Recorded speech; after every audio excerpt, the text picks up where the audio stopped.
Chapter 1654. In short, I can do what you said that person can do, and I can do it better than him.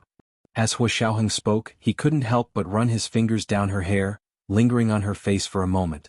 Gu Nianji, what did he mean by, I can do what you said that person can do and I can do it too? Was he still not willing to admit his true identity? Gu Nianji's heart was filled with disappointment. However, she didn't show it at all. Instead, she smiled brightly and shook her head at Hua Xiaoheng. No, you'll never be as good as him. Really? How would I know if I don't try?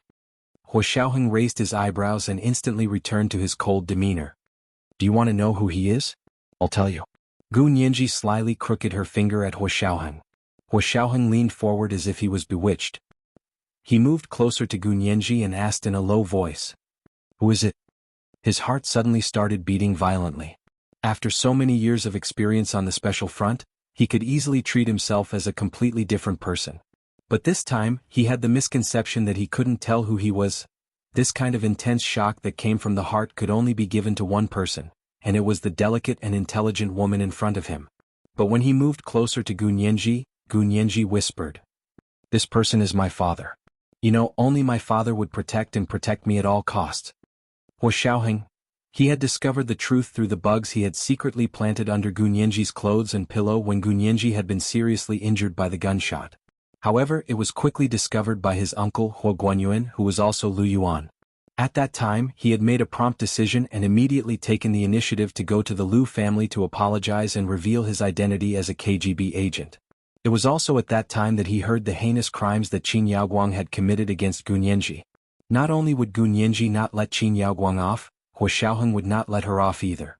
He would make her suffer the same pain that Gu Nianji had suffered when she was young, no more, no less. He would give her a taste of her own medicine. Gu Nianji chuckled when she saw Hua Xiaoheng's rare look of shock. She tilted her head at him. All right, thank you for your confession. I'm very happy even if I don't accept it. Then he waved his hand and boarded He Zhichu's helicopter without leaving a single cloud behind. He Zhichu saw them talking in front and couldn't help asking through the helicopter's communication channel, you seem to be getting closer to Peter. Gu Nianji sat down with a smile, fastened her seatbelt and said, he stood up for me just now. I have to thank him. He Zhichu silently controlled the helicopter to take off. After flying for a while he finally said, Qin Haoshan is too nerdy. You don't have to take his words to heart. Yeah, I wouldn't have taken it to heart anyway. Gu Nianji shrugged. I retorted right away. Why would I take it to heart? He Zhichu looked at Gu Nianji. But you're not very happy.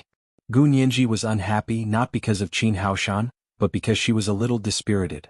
Just now, so many people had surrounded the door and watched Qin Haoshan argue with her, so no one had come out to help her. But she also knew that this was the difference between men and women. If Ma Qiqi was there, she would definitely stand out and tear Qin Haoshan apart immediately. He Zhichu only stood out and asked Qin Haoshan to apologize after she scolded Qin Haoshan away. Hua Xiaoheng also only hit Qin Haoshan after He Zhichu spoke. Gu Nianji wasn't without resentment towards the two men's actions. However, she didn't say anything, nor did she say what Xie Qingying had said to her. She said that she wouldn't affect the development of the relationship between Xie Qingying and He Zhichu, so she wouldn't spread any words between them. Even if Xie Qingying made her unhappy, she wouldn't say anything. She thought about it and tilted her head to support herself on the windowsill. She mumbled, it's just a little disappointing. It's almost the new year and I'm being scolded by this kind of person. Then I remember that I'm related to him, so it's even more sad. She even yawned after she finished speaking. He Zhichu saw this and pursed his lips into a smile. He said gently, is it still because of Qin Haoshan? I've already said that I'll avenge you. Gu Nianji lazily snorted and said, young master please help me avenge you on the spot in the future. When I'm full of anger, it won't be of much use to vent my anger. But thank you anyway. Do we still need to say, thank you between us? He Zhichu was keenly aware of Gu Nianji's true misfortune. He thought about it carefully and said apologetically, I'm sorry Nianji. I really didn't react quickly enough. I should have gotten someone to gag his mouth and drag him out to beat him up. Gu Nianji was amused by him. Young master you're exaggerating. Just gag him. There's no need to drag him out to beat him up. Seeing that He Zhichu had apologized, Gu Nianji also said, then I'll also say sorry young master I embarrassed you in front of your friend. He Zhichu stopped smiling and said seriously, Nianji you never have to say sorry to me. No matter what you do, I won't be angry with you. He was only a little embarrassed. If there was anything else, he really didn't have any other emotions. Gunyanji chuckled again and said, Young Master I really want to point my phone at you and record this video. When you're angry at me again, I'll play it for you to see. This is my weakness for the rest of my life. I can't let it go once I get hold of it. Hijichu nodded with a smile and said, Not today. When I get back, I'll wash up and change my clothes and then I'll take a video for you. My current appearance is ruining my image. Okay, I'll wait and see. Gunyanji teased him with a smile and used her phone to send Lu Jin a message saying that she would be back soon. The two of them chatted and laughed. They were even more harmonious than when they came. The helicopter quickly sent Gunyanji to the tarmac on the roof of her apartment building. Lu Jin stood at the corner of the corridor waiting for them. Hijichu wanted to get off the plane to send Gunyanji in, but Gunyanji quickly stopped him. Young Master don't be so busy. You can go. I'm going home now. What are you worried about? Gunyanji winked at him. I'm tired. I don't have the energy to entertain you. Okay. Hijichu lowered his eyes and didn't insist. Then I'll go back. Send me a message when you get back to your room. Gunyanji turned around and made an okay gesture. Okay, no problem. Hijichu only flew the helicopter away when he saw Gunyanji run from the tarmac on the roof into the dark corridor. Gunyanji heaved a sigh of relief when she heard the sound of the helicopter taking off. Lu Jin dashed out and looked her up and down by her hand. He smiled and asked, Why are you back so soon? Did you have a good time? Gunyanji didn't hide her emotions in front of Lu Jin. She immediately pulled a long face and said, No, not good at all. What happened? Lu Jin was very nervous. He quickly pulled her back to their floor and returned to Gunyanji's apartment. Tell me what happened. Lu Jin couldn't wait to ask again as soon as he sat down on the sofa in the living room of Gunyanji's apartment. Gunyanji's eyes turned red and she felt even more wronged. Who didn't want to be held in the palm of someone's hand and treasured? Gunyanji held Lu Jin's hand and eloquently told him what had happened in Xiangshuahai. Dad, don't you think this Qin Haoshan is ridiculous? Even Luo Yaozu didn't blame me. Who does he think he is? He even spoke up for Qin Yaoguang. Gunyanji was becoming more and more unscrupulous in front of Lu Jin. He even said that there are no perfect parents in the world. But why should I let Qin Yaoguang off after what she did to me? Lu Jin gritted his teeth and slammed his fist on the coffee table in front of him.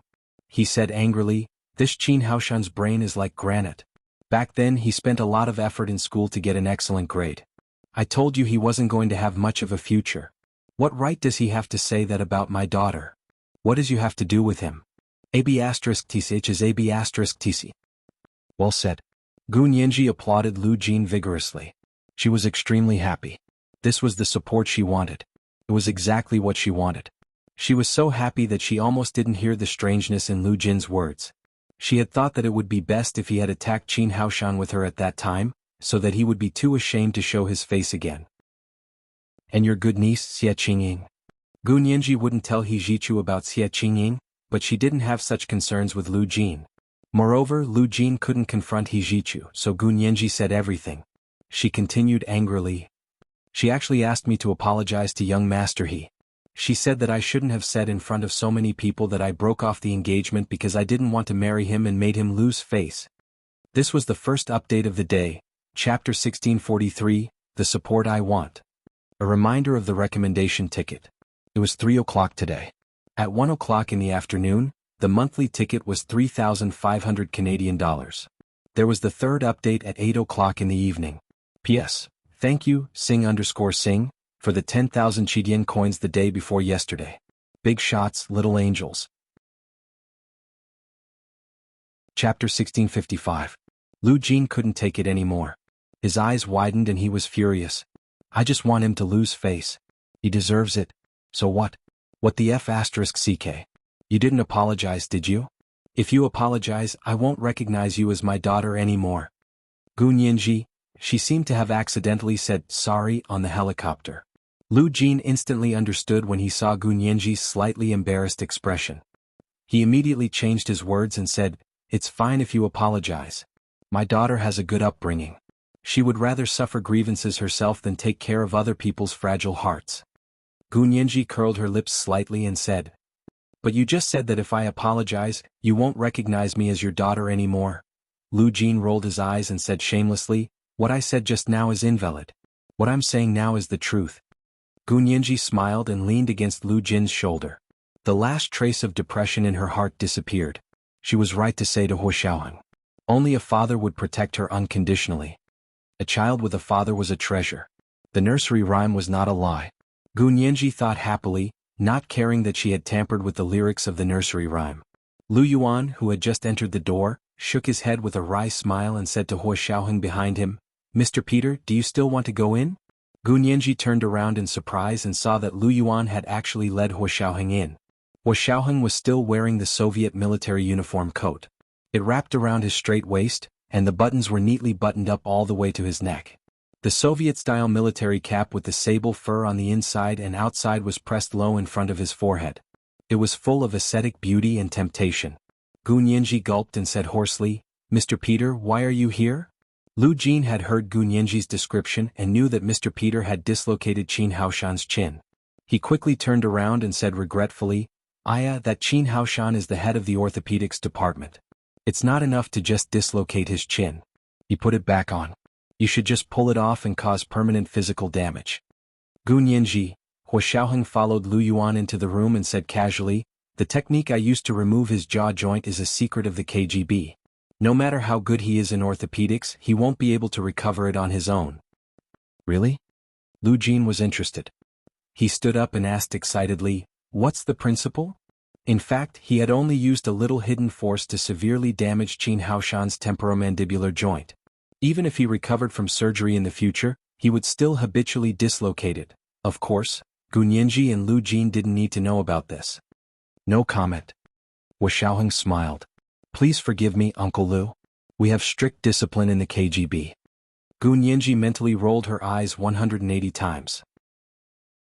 "You fake KGB still have strict discipline? Why don't you go to heaven?" But she couldn't undermine Lu Jin in front of him. Lu Jin was too unreliable, and Gu Nianji didn't want Lu Jin to know the truth. There was no need to talk about Lu Yuan. This person had a deep personality, and his identity was also suspicious. Therefore, in front of these two people, Gu Nianji still had to help Huo Xiaoheng. She tugged at Lu Jin's sleeve and whispered, "Dad, don't make things difficult for him. If you want to know the principle, think of a way to hack into Qin Haoshan's medical record and see how the doctor performed the surgery on him. There are also all kinds of X-rays and CT pictures to study." Lu Jin came back to his senses and laughed happily. "My daughter is so smart. She even thought of this." Lu Yuan, Huo Xiaoheng, Lu Jin didn't ask Huo Xiaoheng for more principles.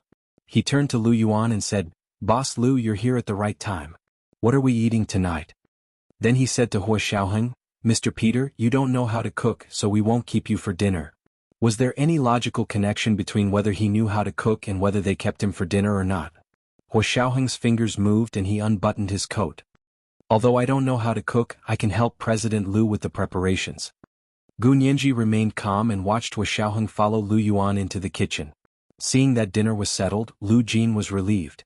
He said to Gu Nianji, "I'm going to check on Qin Haoshan's injury and see what the principle is." Gu Nianji nodded knowingly and smiled. "Okay, I'll go back to my bedroom and rest for a while." "Go ahead. It's best if you take a bath with lavender essential oil.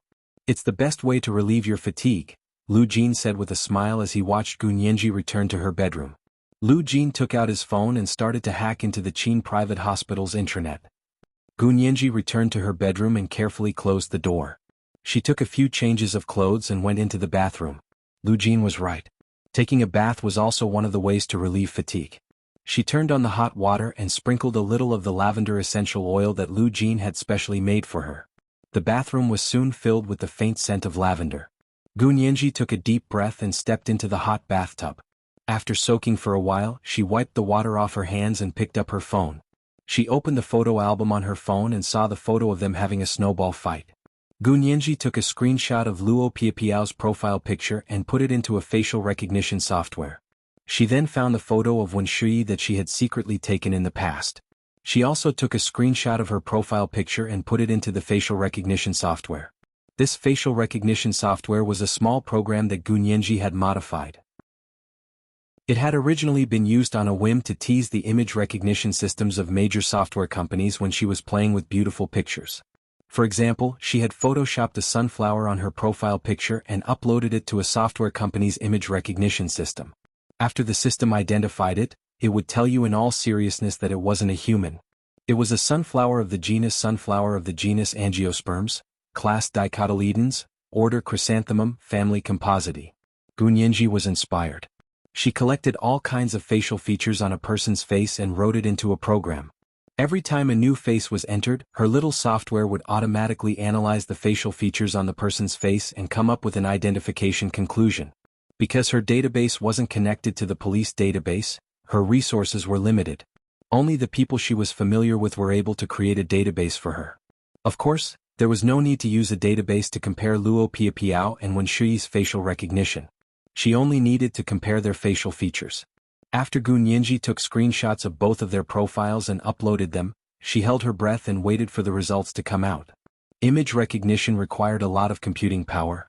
Although Gunyenji's phone wasn't weak, it would still take a long time to perform such calculations. Gunyenji waited for a full 5 minutes before she saw the words, "Analysis complete." The following data appeared on her phone: frowny face, eyebrows. Similarity, 65%. Eyes. Similarity, 85%. Face shape. Similarity, 90%. Ears. Similarity, 95%. Nose. Similarity, 100%. The final conclusion was that the probability of the two of them being related was 87%. Gunyenji.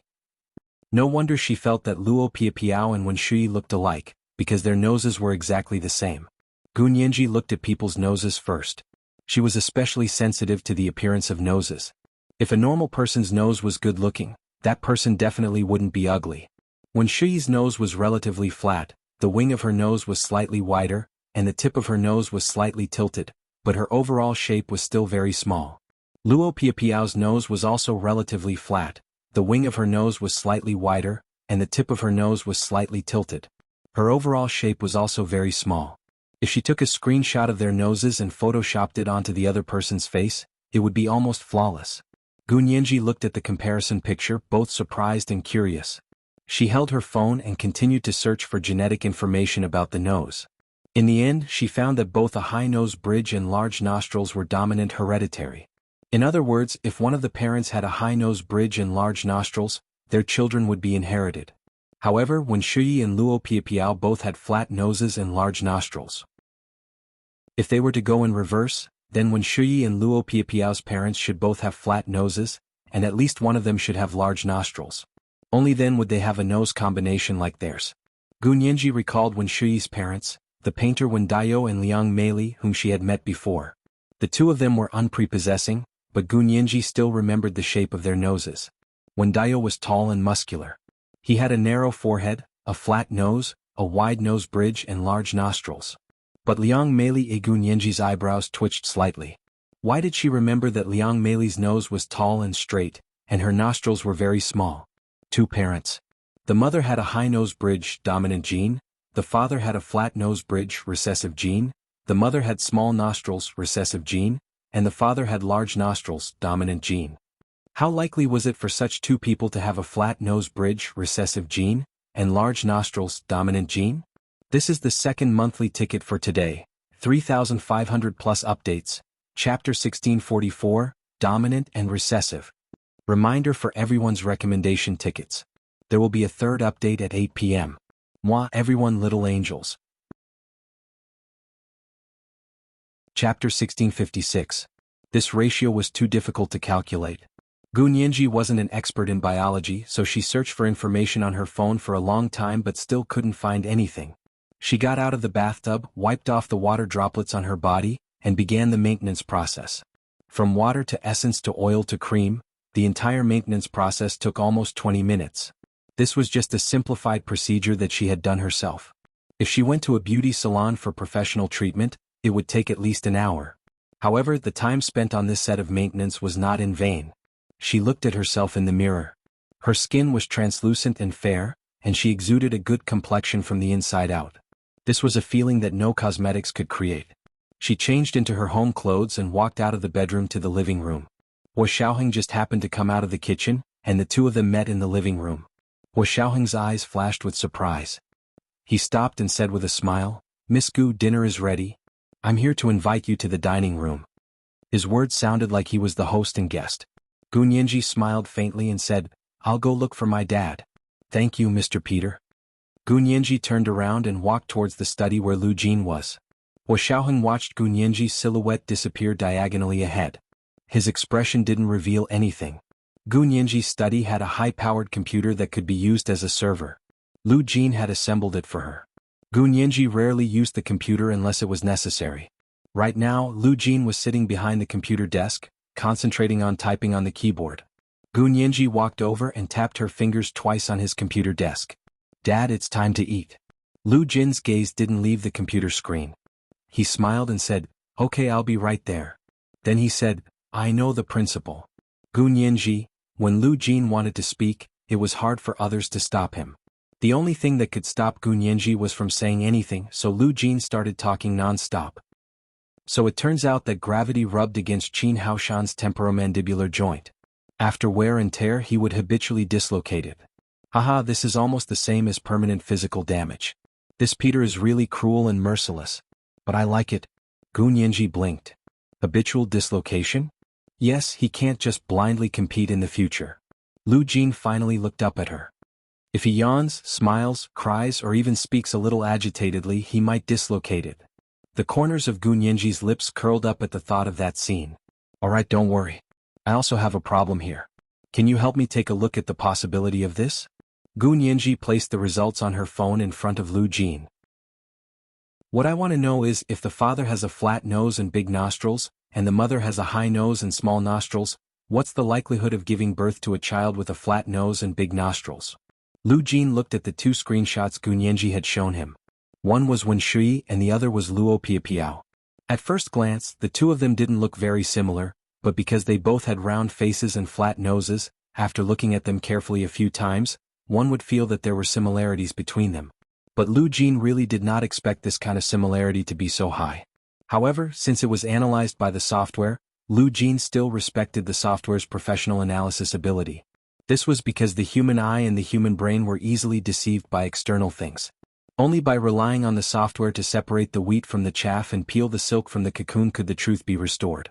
Lu Jin was not in a hurry to calculate the general possibility. He just stared at Luo Piapiao's face for a while and said, Who is this woman? She's Luo Piapiao. Gu Nianji's finger tapped on Luo Piapiao's profile picture. You don't know the Luo Piapiao I told you about just now? From what Lu Jin had said just now, he knew Qin Haoshan, but now he didn't seem to know Luo Piapiao. Lu Jin raised his eyebrows. Luo Piapiao? That's Qin Yaoguang's cousin's daughter? What about Luo Piapiao's mother? Do you have a photo? Gu Nianji shook her head regretfully. No. I heard she passed away a long time ago. I was too embarrassed to ask someone for a photo of her deceased mother. Lu Jin snorted and said, Nianji, why are you comparing these two people's appearances? Why do you think they look similar? I'm not the only one who thinks so. The software also analyzes it this way. Gu Nianji's finger paused on the 87% probability. Look, 87% is quite high, isn't it? Actually, I think it's even higher. Why? According to the analysis of the software, the biggest difference between the two of them is the shape of their eyebrows. However, the shape of the eyebrows was the easiest part to modify. Most people could do it with an eyebrow trimmer. That's why I'm guessing they've had their eyebrows trimmed. Gu Nianji pointed at Luo Piapiao's profile picture and said, She's Lu Yemei. Then he pointed at Wen Shui's profile picture and said, She's Yuan Shan Mei.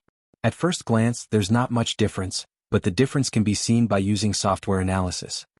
Otherwise, there was a 95% chance that they were relatives. Lu Jin said disapprovingly, Why don't you use your facial recognition software to analyze Luo Piapiao's face?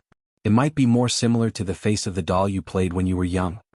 Gu Nianji, she thought for a while and rummaged through her phone's photo album for a long time. Finally, she found the photo of her hugging the doll. She stared at the doll and found that it was indeed the case. It turned out that Luo Piapiao looked more like the doll she had played when she was young. Although she looked similar to Wen Shui compared to this doll, the resemblance was obviously lower. But why do I feel like Wen Shui at first glance while you think she looks like my doll? Gu Nianji asked in confusion. Lu Jin pointed at his brain. Because when the brain deals with this kind of thing, it doesn't carry out technical tests like software. The human brain analyzes things based on the depth of the impression. It's obvious that you have a deeper impression of Wuxia, so the first thing your brain processed was similar to Wuxia's. And I had a deeper impression of your doll when you were young, so the first thing I came up with was that she was more similar to your doll. These words were like enlightenment to Gunyanji, who immediately understood. However, the doll wasn't a living thing, but Wuxia was. Gunyanji frowned and said, "Let's put the doll aside for now. Let's compare Wuxia and Luo Piapiao first. We need to start with their parents." Lu Jin frowned at her and hesitated for a moment before saying, "What do you want to prove?" It's almost impossible to determine the possibility of them being relatives purely based on their physical characteristics. That's because there are many groups of genes that determine appearance, and each group has to be compared with the other genes. In the end, you have to use the most powerful supercomputer to get the result in a certain period of time. Gunyanji said with a bitter expression, "I also know that it's more difficult to calculate, so I asked you for help. Since I need a supercomputer, then forget it. I'll think of another way." She rolled her eyes and immediately thought of a second way. "Actually, there's another simple and direct way to prove their relationship." Lu Jin smiled. "Go on." "That's a DNA test." Gunyanji slapped her forehead. "I'm so stupid. Why didn't I think of it just now? Since we suspect that they're related based on the similarity of their appearances, then we can just test the DNA. Haha, I was just wondering why you wanted to go so far." Lu Jin smiled, but his smile was a little forced. Gunyanji keenly noticed it. She placed her hands on the computer table and asked curiously, "Dad, is there anything else that's difficult? I'll get their hair or skin or blood samples. You can just test the DNA for me." Lu Jin looked at Gunyanji in a daze and didn't know what to say. His daughter was actually able to take an unconventional approach and sensed that something was wrong from the appearance of a niece of the Qin family. He was very proud of her cleverness. But did she know what she was facing? She was opening Pandora's box. In Greek mythology, Pandora was the first human woman created by Zeus in order to punish Prometheus for stealing fire. She opened a box and released all the evils of human nature, such as greed, hypocrisy, malice, slander, and jealousy. However, she closed the box before hope came out. This box was the source of all calamities and represented the hopeless future of mankind. This was the third watch of the day, Chapter 1645, Pandora's Box. A reminder of the recommendation votes. You have to save up your monthly votes until 3 days before the end of the month, because there are double monthly votes for the 3 days at the end of the month, so one vote counts as 2 votes. Moi little angels. Chapter 1657. Lu Jin looked at Gunyanji's charming smile and her sparkling eyes, which were as clear as the icy spring of a snowy mountain. Deep affection and reluctance rose from the bottom of his heart. The proudest thing in his life was not winning 2 Nobel Prizes, nor was it discovering parallel space, nor was it the perfect optimization of human genes. It was having such a cute and intelligent daughter. He was content. Lu Jin immediately smiled contentedly. He nodded. "Okay, I'll test your DNA." Gunyanji breathed a sigh of relief. She smiled and walked around to the back of Lu Jin's chair. She clenched her little fists and thumped his back. She said fawningly, "Thank you, Dad. Now I'm going to think about how to get their hair or blood samples. Saliva samples are fine too, right? But saliva is too disgusting. It's better to use blood to test it." Lu Jin didn't know whether to laugh or cry. He turned around and tapped her a few times in the air. "Whatever, just hair will do. Blood is also quite disgusting. Besides, if I test your DNA, are you afraid that it won't be accurate? Even if I only use one of their cells, I can accurately measure it." Got it. Dad is the best." Gunyanji was so happy that she didn't know what to do. She subconsciously hugged Lu Jin's neck from behind and kissed him on the cheek. After the kiss, even Gunyanji was stunned. Lu Jin was even more dumbfounded. His face, which was full of wisdom, showed a rare frozen expression. "I'll go see if dinner is ready." Gunyanji was very embarrassed and ran out of the study in a hurry. After all, they hadn't grown up by Lu Jin's side. Although the nature of a father and daughter could not be erased, this kind of rare intimacy was something they had never experienced before. It was a new experience for both Lu Jin and Gunyanji. Lu Jin sat motionless in his computer chair as he watched Gunyanji leave in a hurry. Even the expression on his face was like a specimen frozen in time. There was no sound in the room. Soon, the sound-activated ceiling light gradually went out, and the study, which was hung with blackout and soundproof curtains, was pitch black. Lu Jin sat in the darkness, allowing the thick night to envelop him. He thought that he alone should bear those dark, filthy things that could not see the light of day. The happiness during this period of time was like stolen.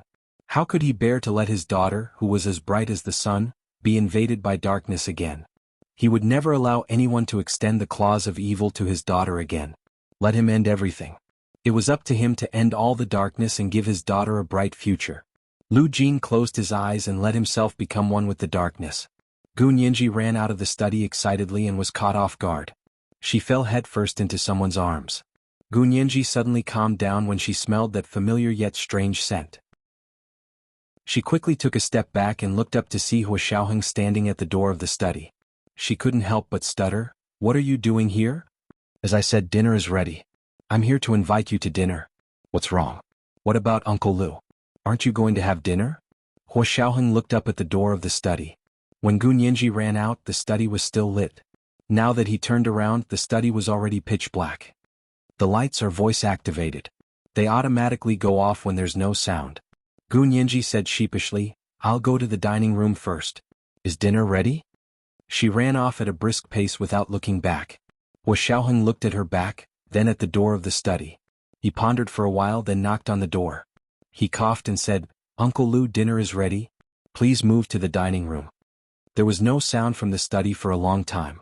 Hua Xiaoheng was about to push the door open to take a look when the door of the study opened in front of him. Lu Jin's nose was not a nose and his eyes were not eyes. He glared at him angrily and said, "What are you doing sneaking around here? This is my daughter's home. Don't act like this is your home." Hua Xiaoheng looked down and thought for a moment. He said calmly, "President Lu made your favorite cherry blossom snapper stew." This trick worked on Lu Jin as well. His eyes lit up and he said eagerly, "Is it stewed with soy sauce, shredded ginger, burdock and abalone mushrooms with plum wine?" Hua Xiaoheng looked troubled. "I don't know. It was made by President Lu. I was just helping him. I did see the plum wine, but I'm not familiar with anything else." "You don't even know the dishes. Useless." Lu Jin's face darkened. He raised his head and walked past him. He quickly walked into the dining room. In the dining room, Lu Yuan washed his hands and was introducing a special dish he had made today to Gu Nianji. "This is called plum yellow rain. It's a cherry blossom snapper stewed with soy sauce, shredded ginger, burdock, and abalone mushrooms with plum wine. Have you ever eaten true snapper? This kind of fish is the color of cherry blossoms when it's most delicious. The meat is especially tender and sweet, and it doesn't have any fishy smell at all. There's no need to add cooking wine to ruin its delicious taste." Gu Nianji listened with relish, and the little bit of awkwardness from before disappeared. Lu Jin walked in a hurry and looked at Gu Nianji eagerly, but didn't dare to sit next to her. Gu Nianji looked up and saw him. She waved at him with a smile and said, "Dad, sit here." Lu Jin breathed a sigh of relief and felt like he had come back to life. He smiled and walked to Gu Nianji's side to sit down. He said to Lu Yuan, who was sitting on the other side of Gu Nianji, "Boss Lu, I didn't expect you to be willing to make cherry blossom snapper today." Lu Yuan smiled faintly and moved his chair back. He said, "I did it to give Nianji a taste of something delicious. Eat less today. I only made 4 cherry blossom snappers." The 4 of them had one for each person. Lu Jin, however, didn't stand on ceremony. "Nianji will eat 2 and I'll eat 1.5. You and Peter will eat the remaining half." Lu Yuan, Hua Xiaoheng took the serving chopsticks and scooped up 2 cooked cherry blossom snappers for Gu Nianji. He placed them in her bowl and said, "I don't eat this kind of fish. You guys eat." "No luck." Lu Jin rolled his eyes and quickly said to Gu Nianji, "Nianji, let's eat together." "Ignore them." Gu Nianji nodded with a smile. She looked at the pale cherry pink fish in the bowl and used her chopsticks to pry open a small piece of golden meat the size of a soybean grain under the fish's eyes. She put it in her mouth and chewed slowly. At first, the faint and long taste was like the fog of an autumn morning, slowly soaking her mouth. She took a careful sip, and it was like the autumn sun suddenly gushing out, dispersing the thin fog. The delicious and sweet taste almost exploded on the tip of her tongue, awakening all her taste buds. Gu Nianji's eyes suddenly widened, and she almost swallowed her tongue. "It's so delicious." Gu Nianji reluctantly swallowed the best piece of golden meat and gave Lu Yuan a thumbs up. The taste of the fish itself isn't covered by the stew at all. There's soy sauce, but it doesn't have the saltiness of soy sauce at all. "President Lu, your culinary skills are superb. Delicious, right?" Lu Jin was proud of himself as if he had made this fish. Here, I'll give you this too. Gu Nianji quickly shook her head. No need, no need. This one weighs a catty.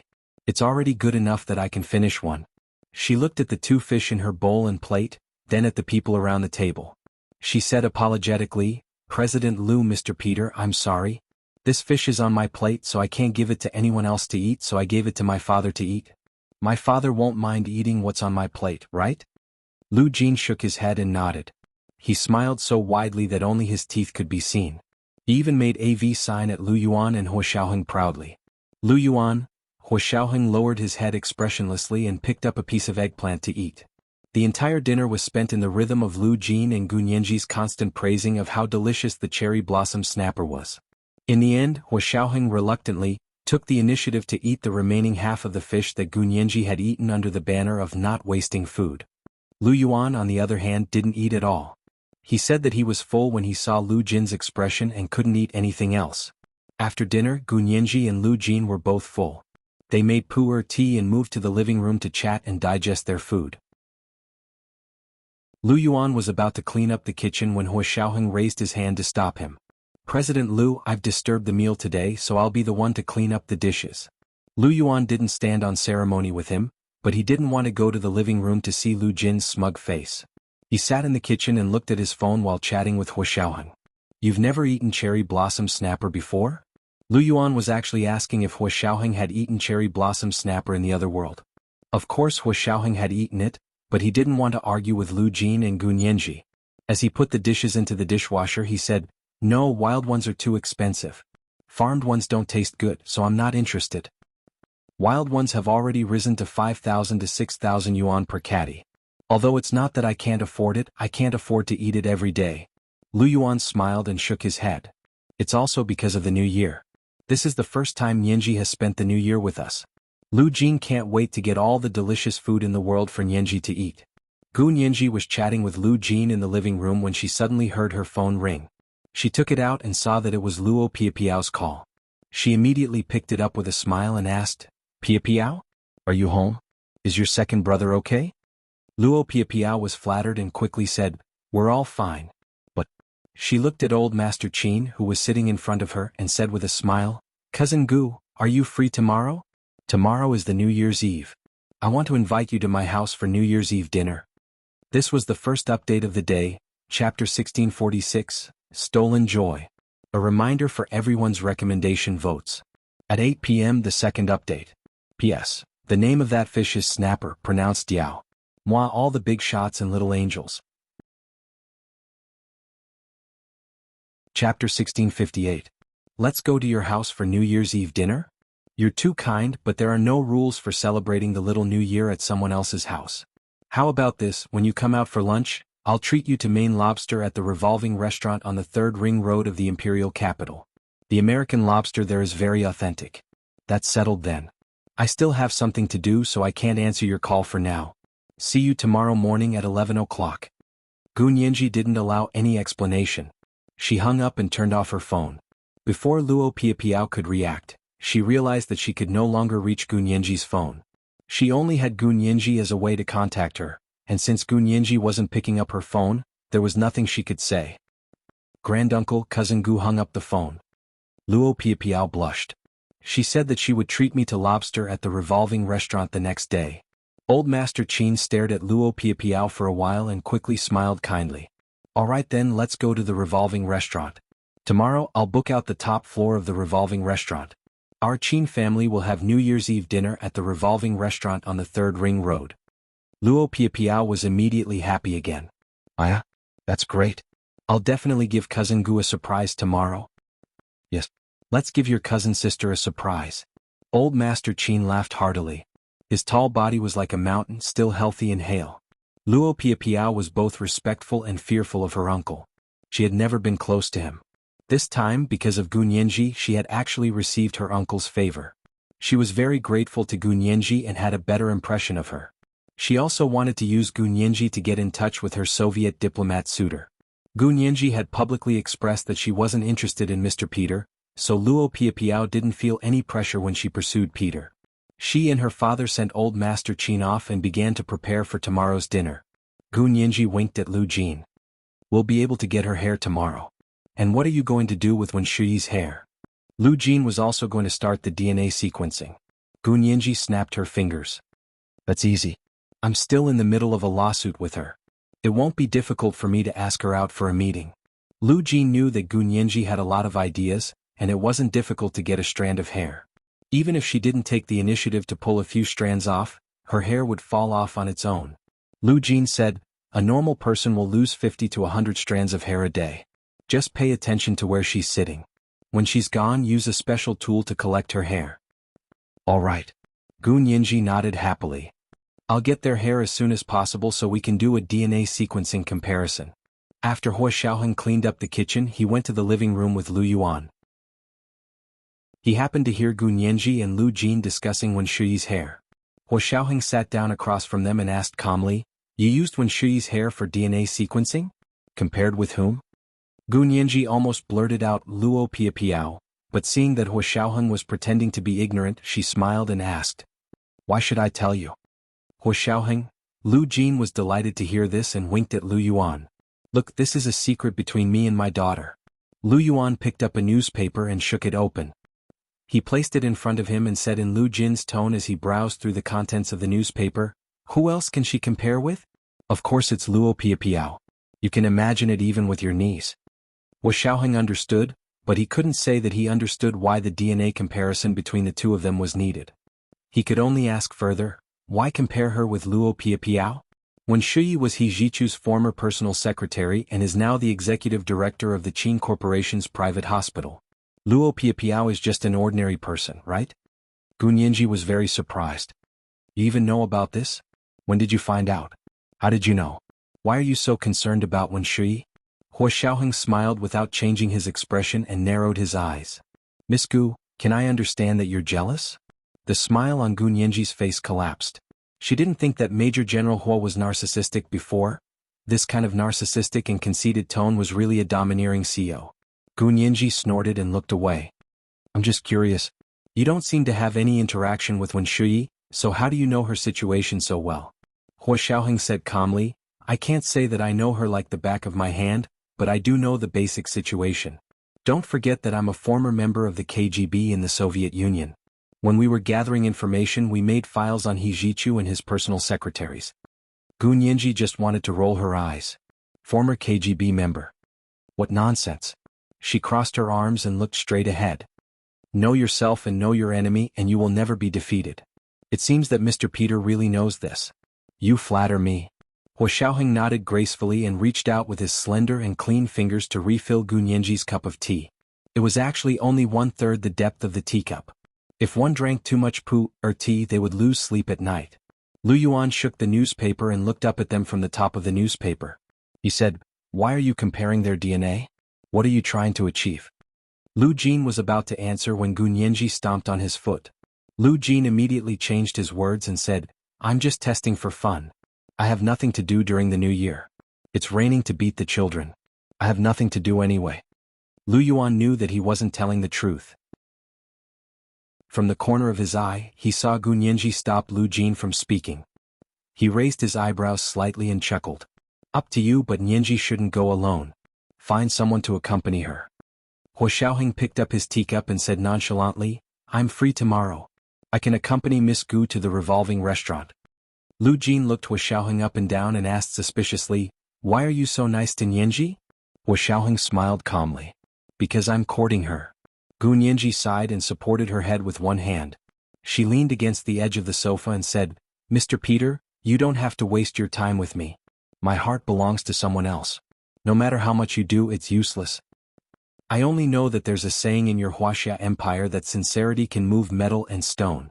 Hua Xiaoheng said in a neither servile nor overbearing manner. His bearing was extraordinary. Although Lu Jin didn't like him, he had to admit that this person was indeed worthy of being Hua Xiaoheng's counterpart. Only he was barely worthy of his daughter. Thinking about what he had to do, Lu Jin lowered his head dejectedly. He couldn't always be with his daughter. He had to think of a way to send her back to the other world as soon as possible. Energy. He needed a large amount of high-energy magnetic field energy. The high-energy magnetic field energy in Huaxia Empire was no longer enough to support the activation of magnetic resonance. He had to go to other countries to find it? Lu Jin's expression changed slightly. He actually nodded and said, "It's just a meal anyway. It's good to have Mr. Peter accompany you. He's a Soviet diplomat. Most people don't dare to provoke him." Luo Piapiao was related to the Qin family after all. Even if they were eating in public, Lu Jin was still a little worried. Lu Yuan's eyebrows rose even higher. Something was wrong with Lu Jin. Something was really wrong. He had known him for so many years. How could Lu Jin be so easy to talk to? Especially when someone was coveting his precious daughter. It was already polite of him not to kick them out with a big stick. How could he agree to Hua Xiaoheng accompany Gu Nianji to a restaurant outside for dinner? This was today's second update, Chapter 1647, Common Secret. A reminder of the recommendation votes. Moi all the big shots and little angels. Chapter 1659. Lu Yuan immediately put on his usual warm smile. He looked at Hua Xiaoheng and said kindly, "Mr. Peter, it's rare for our major shareholder, Lu Jin, to be at ease handing his daughter over to another man. You've set a record this time. You must not let down the expectations of our major shareholder, Lu Jin." Hua Xiaoheng's heart skipped a beat. He immediately understood several layers of meaning in Lu Yuan's words. First, Lu Jin's attitude towards him seemed to have softened. Had he already begun to acknowledge him? Secondly, Lu Jin doted on his precious daughter to the extreme. Gu Nianji was only going to the revolving restaurant to eat with Luo Piapiao, but Lu Jin was worried about her going alone. As far as Hua Xiaoheng knew, this revolving restaurant was a public place. Why was Lu Jin worried? Was it because Luo Piapiao was related to the Qin family? Lu Jin was actually worried about the Qin family? Thirdly, if Lu Jin was worried, why didn't he accompany her personally? He didn't have to go with Gu Nianji. He could go alone and stay in the private room. No one would realize the relationship between Lu Jin and Gu Nianji. Fourth, if Lu Jin didn't go himself, what did he want to do? Hua Xiaoheng knew very well that the only thing Lu Jin wanted to do now was to accompany his daughter. But he had started to transfer this precious opportunity to someone else. Lu Yuan had only said one sentence, but Hua Xiaoheng had already quickly analyzed several layers of meaning. But after thinking so much, he didn't show it on his face and nodded reservedly. "Uncle Lu, President Lu, don't worry. I'll definitely send Miss Gu over safely and bring her back smoothly." Gu Nianji looked at Lu Jin in surprise, then at Hua Xiaoheng. She asked in confusion, "It's just a meal at the revolving restaurant. You don't need Mr. Peter to accompany you, right? Also, he is a Soviet diplomat and I am just a civilian. How can I have the face to make him accompany me?" Moreover, she had a mission to go eat. She had to get a few strands of Luo Piapiao's hair for a DNA test. If she brought Hua Xiaoheng along, his eyes would be sharp and crafty. What if she couldn't hide it from him? Gu Nianji instinctively didn't want to drag Hua Xiaoheng into the Qin family's business. This was her family's business and her battlefield. Although Hua Xiaoheng was powerful, he could only conceal his identity and use someone else's identity. She knew that his situation was out of his control. Gu Nianji didn't want to drag Hua Xiaoheng down with this. Lu Jin yawned and said vaguely with a smile, "It's just a meal. Let's go have a meal with Mr. Peter. Besides, when a woman goes out, she looks noble with a man by her side." Lu Yuan smiled and translated her words. "Nianji, your father means that you have to bring a follower with you. I think Mr. Peter would be very glad to be the valet, wouldn't you, Mr. Peter?" Hua Xiaoheng leaned towards Gu Nianji and said passionately, "Since you said you want to pursue her, you have to show your sincerity. You really have a lot of sincerity. But I just don't like it. What can I do?" Gu Nianji wrapped her little panda pillow and rested her beautiful chin on the little panda's head. She looked down at the white carpet on the floor, which was painted with abstract geometric patterns, and tried to hide the sly smile that flashed across her eyes. "It's okay. One day you'll like me," Hua Xiaoheng said confidently. He didn't care about Gu Nianji's rejection at all. Lu Jin's eyes were filled with jealousy. He had finally found a big treasure with great difficulty, and now it was in someone else's hands. He really couldn't accept it. He frowned and said to Hua Xiaoheng, "Don't be so dramatic. I just asked you to accompany her for a meal. I think you've already imagined getting married and having children. There are a lot of people chasing after our Nianji. Go line up." Hua Xiaoheng, Lu Yuan watched from the side, feeling relaxed and happy. Finally, Lu Jin's poisonous tongue wasn't used on him. It was quite interesting to watch Lu Jin insult others. Gu Nianji smiled and stood up. "It's getting late. I'm going back to my room to rest. I'm going out for dinner tomorrow. I want to sleep a little longer." Go on, go on. When Lu Jin turned to look at Gun Yanji, the fondness in his eyes was about to spill out. Sleep a little longer tomorrow. I'll wake you up at 10 o'clock. Hua Xiaoheng immediately seized the opportunity. Then I'll come over at 9:30 tomorrow. Why are you coming over so early? Lu Jin's face turned cold as soon as he looked at Hua Xiaoheng. You'll be the driver and bodyguard tomorrow. Wait in the car obediently. Hua Xiaoheng, Gun Yanji couldn't hold back the laughter in her heart.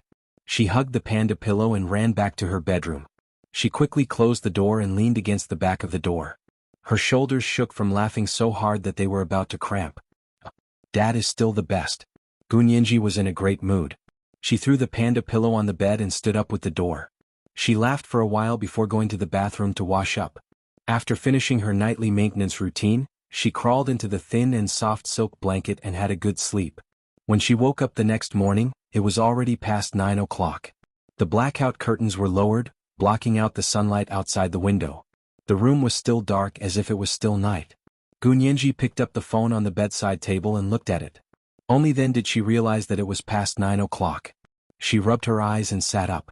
She sent He Jichu a text message. As soon as she sent it, He Jichu replied instantly. You finally sent me a message. Yesterday you promised to send me a message when you get home. Have you forgotten?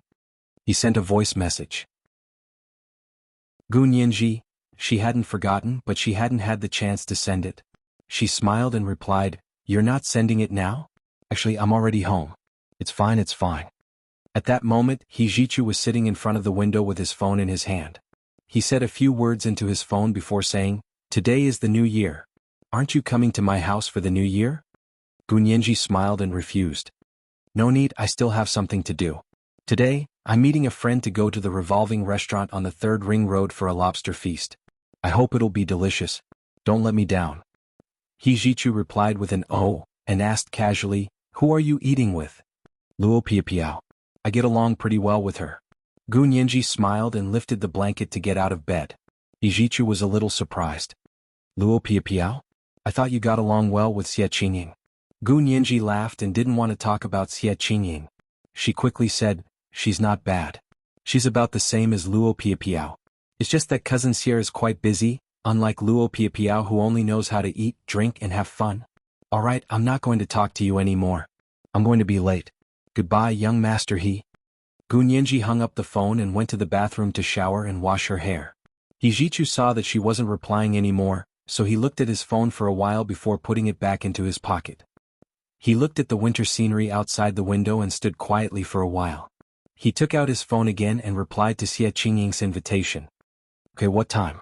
Xie Qingying had just returned from the gym when she heard the sound of a text message coming in. She quickly took out her phone and swiped it open to take a look. Seeing that He Jichu had agreed to her invitation, she was overjoyed and quickly called him. Young Master He, are you really free tonight? Yes, it's just the little new year anyway. There were only the two of them at home. Even if it was the little new year, it wouldn't be a big deal, much less the little new year. Xie Qingying was extremely excited. She covered her chest with one hand and felt her pounding heart. She smiled and said, That's great. At 7 o'clock tonight, let's go to the opera house in the imperial capital to watch an opera. Recently, the Soviet Union's national ballet troupe has been on tour in China. This is the last performance and it's also the best one. Yes, what play? He Jichu asked calmly, his face expressionless. The traditional classic, Swan Lake. I heard from my friends that the 4 little swans in it dance very well. When I used to learn ballet, I liked to dance the 4 little swans with others. Xie Qingying couldn't stop talking about ballet. He Jichu suddenly thought that if Gun Yanji had grown up with him here, she would probably have also learned ballet. However, her dancing skills probably weren't that developed. When the time came, looking at the little fat swan with the same hands and feet would definitely be quite cute. A smile appeared on He Jichu's face and his voice softened a little. Okay, I'll go, he replied gently. Xie Qingying felt her legs go weak. Oh my, this voice is really mesmerizing. She took a deep breath and didn't want to put down the phone. She racked her brains to find something to say. Young Master He, have you seen Swan Lake before? I've heard of it but I've never seen it. He Jichu sat on the sofa and casually picked up the iPad to read the news. He put on his Bluetooth headset and spoke to Xie Qingying. Xie Qingying also sat on the sofa in her room and said with a smile, Then do you know that Swan Lake actually has two versions and two endings? I'd like to hear more. It's like this. Swan Lake is about a princess who has been bewitched by a magician. She is a swan by day and a princess by night. Only by finding a man who truly loves her can she get rid of this spell. A prince took a liking to her and invited her to his coming-of-age ball. He would choose her as his wife at the ball. In the end, the magician brought his daughter. His daughter disguised herself as this princess and bewitched the prince. The prince mistook her for someone else. He thought that the magician's daughter was the swan princess he had taken a liking to, so he got engaged to her. In the end, when the prince realized that he had mistaken her for someone else, it was already too late. He rushed to Swan Lake to save his princess, and then the magician also rushed over to kill the prince, who went back on his word and refused to marry his daughter. Xia Qingying paused and asked, "Young Master He, are you listening?" He Jichu grunted. And then there are two versions of the ending. One is that the princess jumped into the lake to save the prince and died for him. The prince died for love. One is that the prince saved the princess and love triumphed over evil. I wonder which version this ballet company will perform this time. He Jichu looked up and smiled. Which version do you want it to be? Of course the prince saved the princess and love triumphed over evil, Xia Qingying said firmly. This was the first update of the day, chapter 1648, The Prince and the Princess. A reminder for everyone's recommendation tickets. At 8 o'clock in the evening, the second update. Moi, all the big shots and little angels. Chapter 1660. He Jichu lowered his eyes and grunted. I hope it's as you wish. Xia Qingying was even more excited. All the blood in her body seemed to rush to her brain, and her face blushed. Even the freshest rouge didn't have such a beautiful color. She raised her head and looked at herself in the mirror on the opposite wall. Although she had no makeup on, she looked more beautiful than ever. No wonder it was said that a woman in love was the most beautiful, because love was the most attractive makeup for a woman. Gu Nianji had an appointment with Luo Piapiao at 11 o'clock. After washing up, it was already past 10 o'clock. She didn't have time for breakfast. She grabbed a bottle of milk and took a few sips. Then she ate 2 muffins and grabbed her orange Hermes Kelly bag and left the house. When he walked out of the elevator, he saw a Soviet JZ3937 midsize off-road Jeep parked at the bottom of the steps in front of the door. It was still snowing outside. The snow on the sidewalk had been swept clean and piled up into piles by the roadside. The driveway was swept too, but not as clean as the sidewalk. The tracks of the wheels had crushed some of the snow that had not been swept clean, making it look like ice.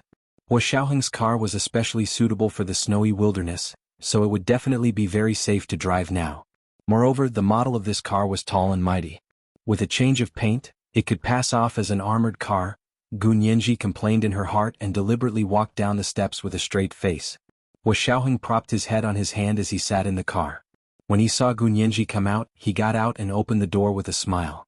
You're quite punctual. Punctuality is a king's virtue.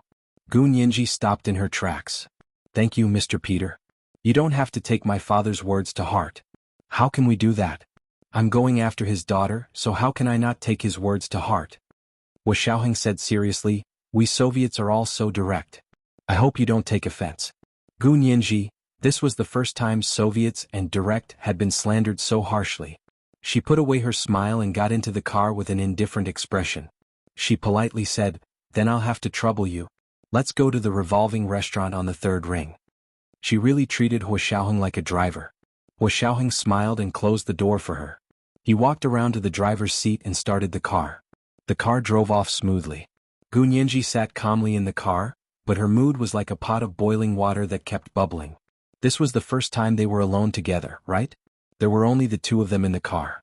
Her hands were clenched into fists, still trembling slightly. He wanted to say something, but he was afraid that he would be exposed if he opened his mouth, so he could only keep his mouth shut. But in Hua Xiaoheng's eyes, Gu Nianji was stubborn and adorable. He glanced at her a few times and finally said, why did you specially invite Luo Piapiao to dinner? Are you good with her? Gu Nianji tilted her head to look at the snowy scenery outside the car window and said in a perfunctory tone, it's not bad.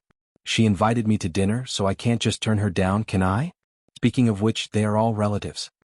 So it's a favor. Hua Xiaoheng smirked. Actually, you don't have to force yourself to interact with people you don't like. So what if they're relatives? In the future, when you're with me, you'll have the confidence to ignore these unimportant people. Gu Nianji snorted and looked back at him. Only when I'm with you will I have the confidence to ignore them? You're quite shameless. Even if I'm alone, I can ignore whoever I want. I've never thought of wronging myself to help those who have designs on me. I have the strength to say that. Hua Xiaoheng turned the steering wheel and quickly overtook a few cars. He smiled and said, for example, I'm going with you now to support you. I can handle that little girl Luo Piapiao with one finger. Gu Nianji snorted and muttered, I don't understand why my dad insisted that you come with me, the older, the wiser. Hua Xiaoheng's voice suddenly calmed down. Uncle Lu definitely knows the Qin family better than anyone else. Gu Nianji's eyebrows twitched slightly. She quickly glanced at Hua Xiaoheng and wondered what he meant by that. Could it be that treating Luo Piapiao to a meal had something to do with the Qin family? Luo Piapiao was the child of the Qin family's married daughter. The Qin family was her maternal family, so her relationship with the Qin family was actually already a layer apart. Moreover, even if they were related, Gu Nianji wasn't worried about her safety at all in public. However, her father was worried about her safety and had found her a helper. Gu Nianji felt very comfortable. This kind of feeling was completely different from her feelings for Hua Xiaoheng. Her expression gradually relaxed and she smiled. That's true. The Qin family is really a giant. I don't know how they became the largest private hospital group. Yes, the Qin Corporation's private hospital group is very famous. Hua Xiaoheng suddenly said, I've also seen some information about the Qin Corporation's private hospital in the KGB's files. Why would the KGB pay attention to a private hospital group in the Huaxia Empire? Gu Nianji was very surprised. Did you also find out that there's a problem with the Qin Corporation's private hospital group? Hua Xiaoheng thought about it and said, we didn't find any problems. The only reason we have their information is because... He hesitated for a moment but still told the truth. Because we have files and research on the main economic powers of each country. Actually, we're not the only ones doing this. Your country, the United States, and Europe are all doing this. Gu Nianji immediately understood. Commercial espionage, right?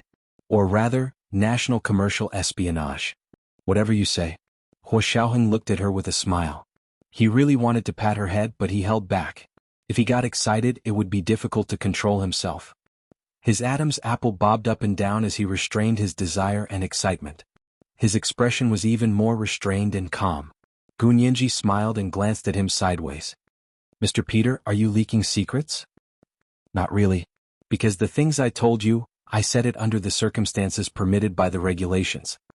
Hua Xiaoheng also sighed that he had taught Gu Nianji so well that she could even use leaking secrets to shut his mouth. Gu Nianji scoffed. Aren't you afraid that I'm also a spy? The corners of her eyes raised slightly and her eyes wandered.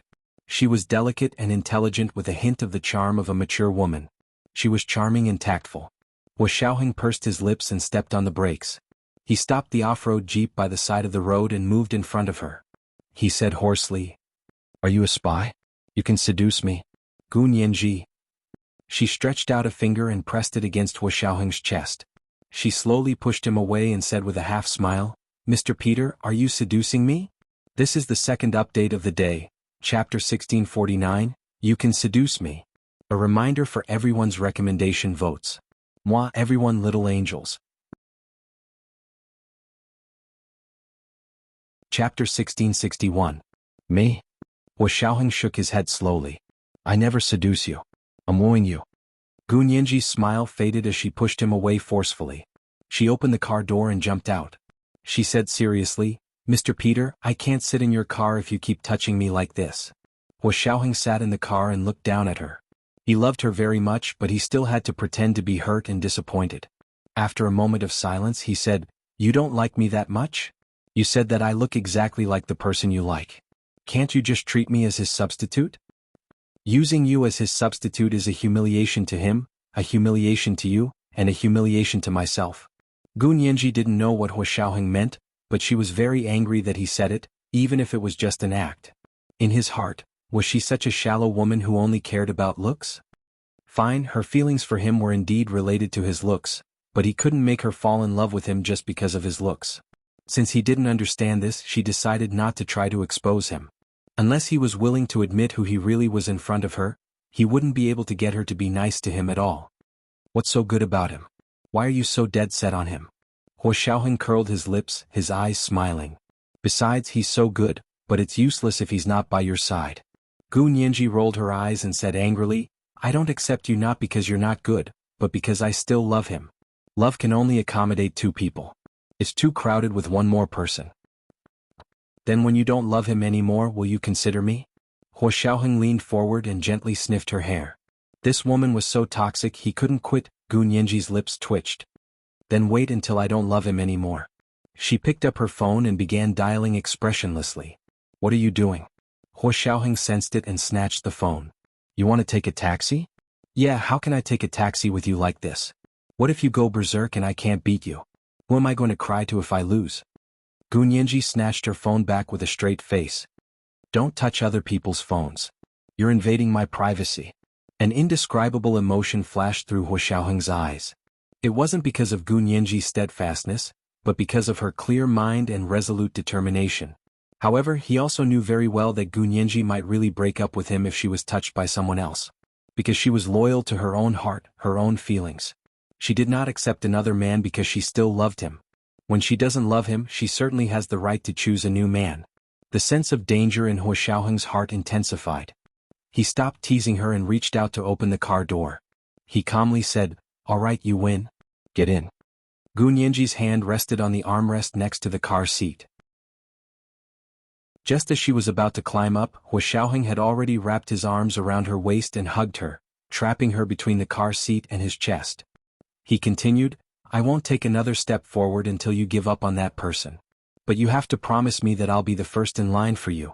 Once you give up on the person you like, you have to think about me first. Gu Nianji glared at Hua Xiaoheng angrily. Her clear eyes could almost clearly see his reflection. She secretly gritted her teeth and thought that this Hua Xiao was too much of a pervert.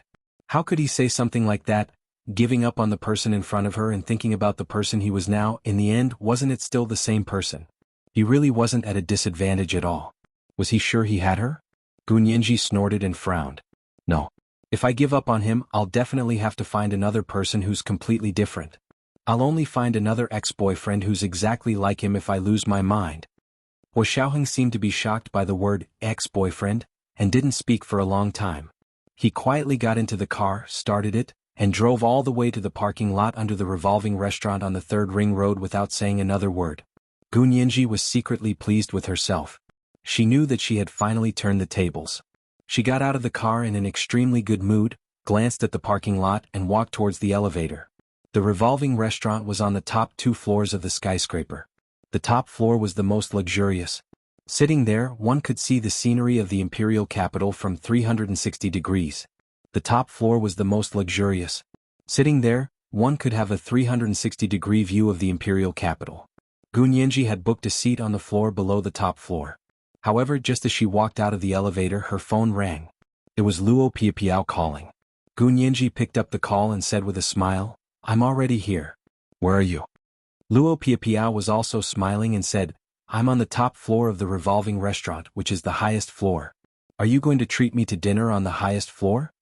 Gu Nianji choked and laughed dryly. Cousin Luo, stop messing with me. How could I afford it? I'm at the top of the floor below. That won't do. You have to come to the top floor or I won't eat. Luo Piapiao's crisp laughter came from the phone. Actually, it's not as expensive as you think, and the scenery here is beautiful. I only eat this once a year. At most, I'll treat you. Gu Nianji let it go when she said that. Indeed, as Luo Piapiao had said, it wasn't that she couldn't afford it, so why be so stingy? She walked in front and followed Hua Xiaoheng to the floor above the revolving restaurant, which was the top floor of the skyscraper. The elevator showed that it was the 36th floor.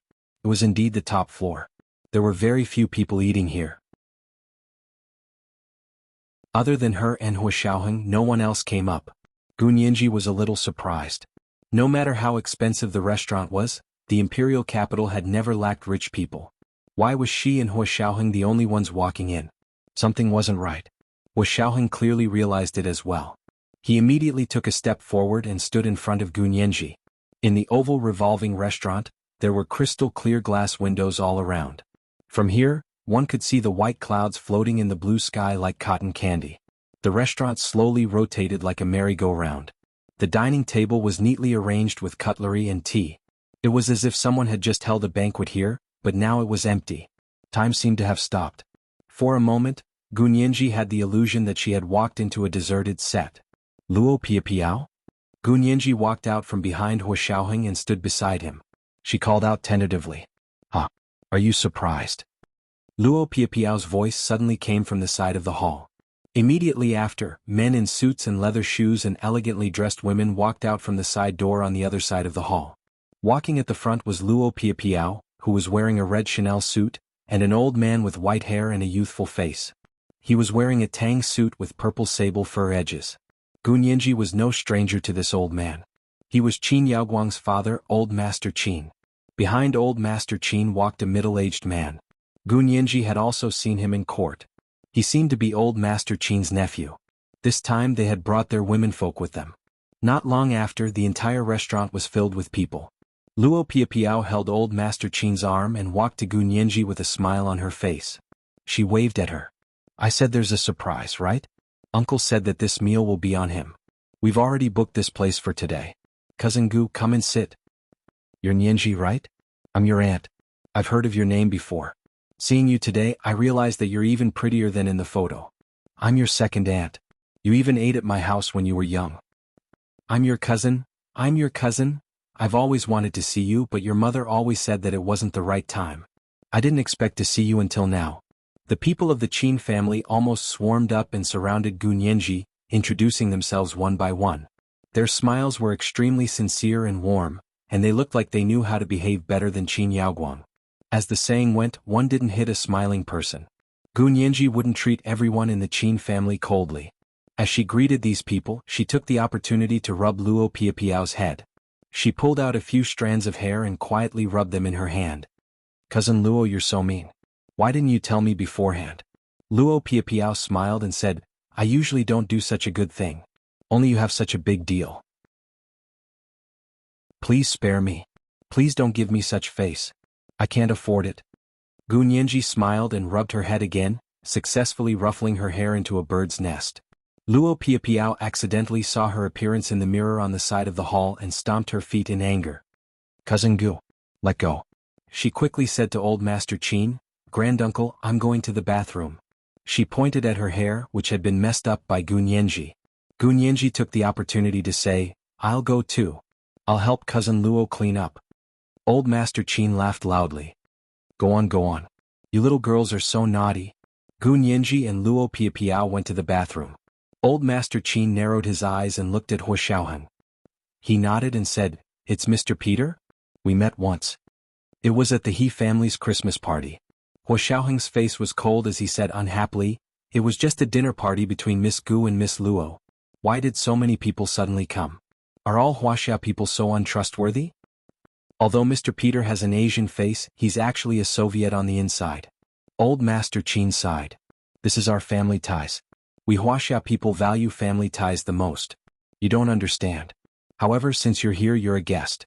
Come, sit down and let's have a drink. Hua Xiaoheng was secretly cursing in his heart, but he still stood at the door with a cold expression. He said, I'm going to see Miss Gu. Excuse me. As he spoke, he walked towards the bathroom. Old Master Qin was stunned for a moment before he quickly said, Mr. Peter? That's the women's bathroom. Why don't you wait here? It's fine. I'll wait at the door. Hua Xiaoheng waved his hand and strode towards the bathroom. Old Master Qin's eyes flashed with disdain. He turned to his family and said, Everyone sit down. Let the waiter serve the dishes. They had booked the entire floor and the dishes had been ordered a long time ago. In the ladies' bathroom, Gunyanji was rearranging Luo Piapiao's hairstyle and took the opportunity to rub off more hair. She picked up the fallen hair one by one and put them all in her small plastic bag when Luo Piapiao wasn't paying attention. Luo Piapiao touched up her makeup in the mirror and said angrily, Cousin Gu, I didn't expect you to be so naughty. As the two of them spoke, Luo Piapiao's phone suddenly rang. She took out her phone from her bag and swiped it open to pick it up. No one spoke on the other end of the phone, but the sound of a mechanical countdown could be heard. 10, 9, 8. Outside the bathroom, Hua Xiaoheng leaned against the outer wall with a cold expression. The Bluetooth headset hidden in his ear suddenly made a ticking sound. This kind of sound was no stranger to the KGB. It was no stranger to all the professional intelligence personnel in the world who had carried out assassinations. It was the sound of a remote bomb starting to count down. Hua Xiaoheng's expression froze. He quickly turned around and kicked open the bathroom door. He carried Gu Nianji, who had her back facing him, into his arms and quickly rushed towards the door. Boom! An earth-shattering explosion came from behind them. An explosive heat wave hit them like flames. The huge impact knocked Hua Xiaoheng and Gu Nianji against the opposite wall. This was the first update of the day, Chapter 1650, Countdown. A reminder for everyone's recommendation tickets. 8 p.m. the second update. Moi all the big shots, little angels.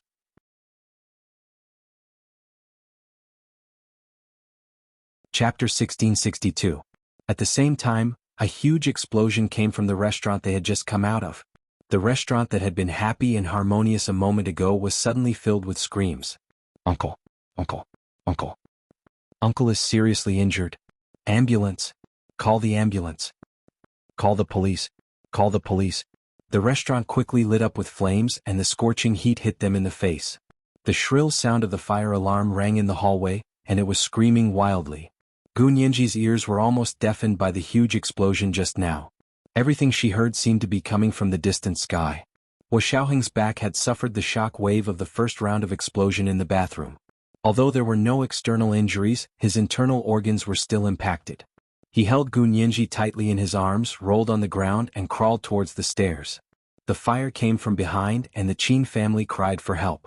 One supported the other and they pulled each other out of the hellish restaurant. The management of the revolving restaurant was also dumbfounded at first, but they quickly reacted and called the police and rescued people. They worked together step by step. The security guards on the 36th floor rushed into the fire with dry ice extinguishers to extinguish the fire. 10 minutes later, the sound of ambulances and fire engines could be heard on the main road outside. Fortunately, there was a fire station near the revolving restaurant, as well as a Qin Corporation private hospital, so the ambulances and fire engines arrived quickly. However, the fire started at the highest point of the building. From the ground up, only thick smoke could be seen billowing like a devil, shrouding the entire 36th floor. Flames occasionally came from the windows, and the fire engines couldn't reach such a high place. The firefighters carried hoses on their backs and ran up the stairs on foot, regardless of the difficulty and danger, to the 36th floor. Because the building was on fire, the elevators had automatically closed and couldn't be used. People going up and down could only take the stairs. The people who escaped from upstairs panicked and barely gave way to the firefighters. Hua Xiaoheng had just pushed open the door to the 36th floor's fire exit with Gu Nianji in his arms when an unpleasant smell of plastic immediately rushed out. Hua Xiaoheng cursed inwardly and quickly closed the door tightly. He carried Gu Nianji and rolled to the storage room on the side. He pulled off her silk scarf, soaked it with water and covered their mouths and noses. Boom! There was another explosion. This time it came from the entrance of the fire escape on the 36th floor, directly cutting off their way down from the fire escape. There were explosions in front and behind them. Flames soared into the sky, and the overwhelming black smoke caused many people to collapse to the ground. Hua Xiaoheng quickly took out his phone to contact the Soviet Union. But the moment he took out his phone he knew it was broken. There was an electromagnetic shield here and there was no signal. Gu Nianji gripped Hua Xiaoheng's shirt tightly. Although she was nervous, she wasn't afraid. Because she knew that he was by her side. Even if something were to happen he would be there for her. Her heart was very calm, and her ears gradually returned to normal. Gu Nianji's mind raced. A fire in such a tall building couldn't possibly be extinguished by a fire truck. The other party had also blown up the fire escape route. It was obvious that they did not want them to escape through the fire escape route. Could it trap them like this? Glancing at the dead silence on Hua Xiaoheng's phone, Gu Nianji smiled and took out her own phone to call He Jichu. "Why does your phone have a signal?" Hua Xiaoheng asked softly. Gu Nianji smiled and waved her phone. Lu Jin's products must be top-notch. This was a phone that her father had modified. It could resist electromagnetic shielding of all frequencies. After all, in this world, if Lu Jin said that he was second in the study of electromagnetic fields, no one would dare to say that they were first. He Jichu had already received the call and was asking anxiously, "Nianji? Aren't you going to eat at the revolving restaurant today? I just got the news. Are you okay? Don't be afraid, I'll come pick you up right away." It was obvious that He Jichu had also received news of the incident at the revolving restaurant. At this critical juncture, Gu Nianji didn't waste any time and said straightforwardly, "Young Master He, We encountered several explosions and were trapped on the top floor of the 36th floor. The fire escape route was also blown up and there was fire everywhere. We couldn't get out or go down. Hijichu's heart tightened and he immediately said, "I'll bring a helicopter squadron to pick you up right away. Hold on, go to the bathroom and find a place with a water source. Don't come out. Don't come out before I come." Since the firefighters below couldn't come up, they could only send helicopters to put out the fire and save people from above. Gu Nianji nodded and added, "Almost all the Qin family members are here." Hijichu was stunned. "Let's talk when we meet." He rushed out of the room while putting on his flight suit. At the same time he gathered the professional firefighting units in the army. Within 3 minutes, all of them boarded the latest and fastest armed helicopter squadron. He then transferred 2 small fighter jets and quickly took off into the air. He sped towards the revolving restaurant on the 3rd Ring Road. At this time, the explosion and fire at the revolving restaurant had become a hot topic of society. At the same time, countless reporters from new media, traditional media, television stations, newspapers and magazines gathered on the road in front of the revolving restaurant, competing to report on it. After Xie Qingying returned from her studies, she founded a very influential new media company. When faced with such a major event, she was the first to come to the scene and conduct interviews and reports with her company's employees. The fire on the 36th floor was raging.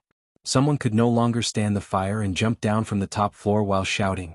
The firefighters opened a huge air cushion downstairs and picked up several people who jumped down from the top floor. However, a few people unfortunately fell into a place without an air cushion and died on the spot. The scene was very tragic.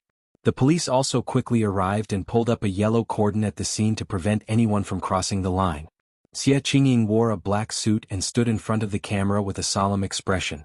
She quickly and fluently broadcast the news in Mandarin, English, French, and Latin.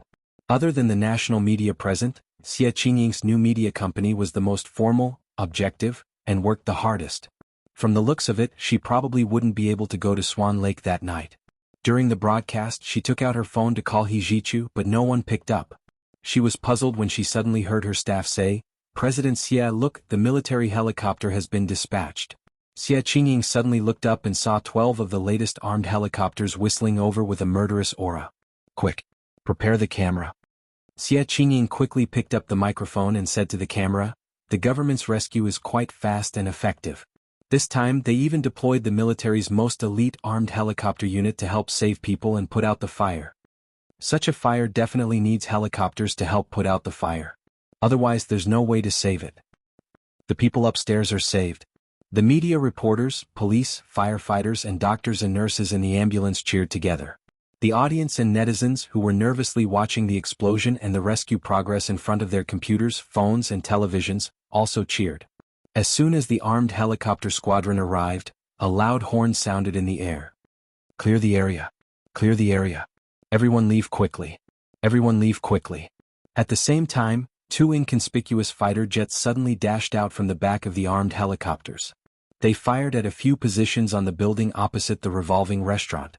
Xie Qingying came to her senses. This was definitely not a simple fire incident. She quickly pulled her staff into the interview car. "Let's go. Get out of here." The military was clearing the area by force. In the small storage room on the top floor of the building, Hua Xiaoheng took off his suit jacket and the bulletproof vest inside. He put it on Gu Nianji's coat without any explanation.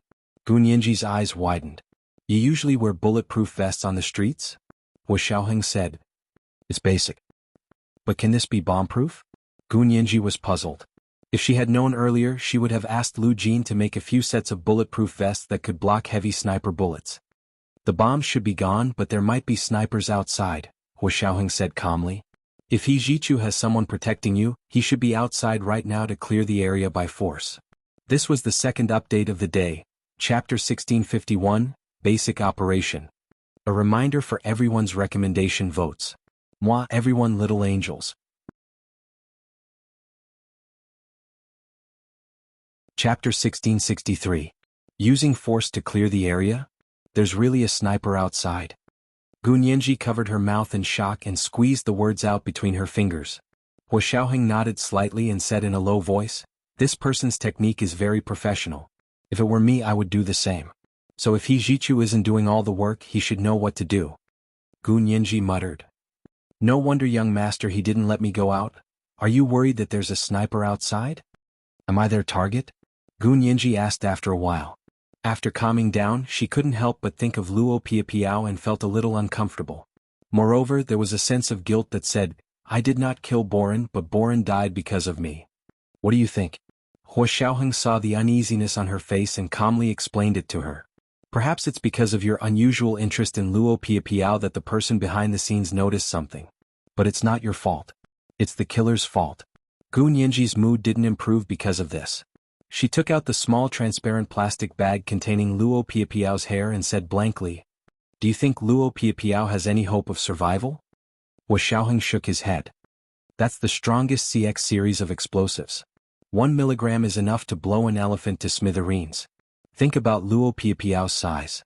It's a few times the size of an elephant. Then think about how she can explode. Almost instantly, it was torn apart and turned into ashes by the high temperature. Gu Nianji closed her eyes. The corners of her eyes were moist. The enemy is indeed very meticulous. Then I will never be able to publicly present this hair sample as evidence. Hua Xiaoheng stared at her and sighed. It was also our negligence. We thought that it was fine for you to interact with Luo Piapiao as a friend. In addition, Luo Piapiao was the one who took the initiative to approach you. I didn't expect the other party to cover up even this small loophole. After we get out, we should immediately find Luo Piapiao's dental records and her family doctor's blood samples. Gu Nianji pulled herself together and clutched the small plastic bag tightly. Her eyes were burning with anger. I can't let her die without knowing why. Hua Xiaoheng averted his gaze, his expression grim. Before long, Gu Nianji's phone rang again. She hurriedly swiped open the phone and accepted the call. Young Master He. It was He Zhichu calling. He led the Huaxia Empire's most elite military helicopter squadron and hovered above the top floor of the building. Are you alone? Stay where you are and don't move. I'll come find you. He Zhichu was about to jump off the helicopter. Gu Nianji quickly said, I'm with Mr. Peter. Where are you, young Master He? Peter? He came with you. He Zhichu felt like he understood something. So Gu Nianji had rejected his invitation to have lunch with the ace of the Far East, Peter and Luo Piapiao? He concealed the faint displeasure at the bottom of his heart, but he was also relieved. He returned to his seat and said, Then let him protect you and come out together to the top floor. I'll wait for you up there. Gu Nianji nodded and quickly left the storeroom with Hua Xiaoheng. Outside the storeroom was the narrow corridor of the revolving restaurant. The fire was burning from both sides, but it had already slowed down a lot.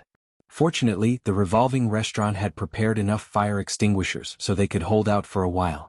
There were also many Qin family members hiding here. Gu Nianji saw old Master Qin lying on the ground on the verge of death.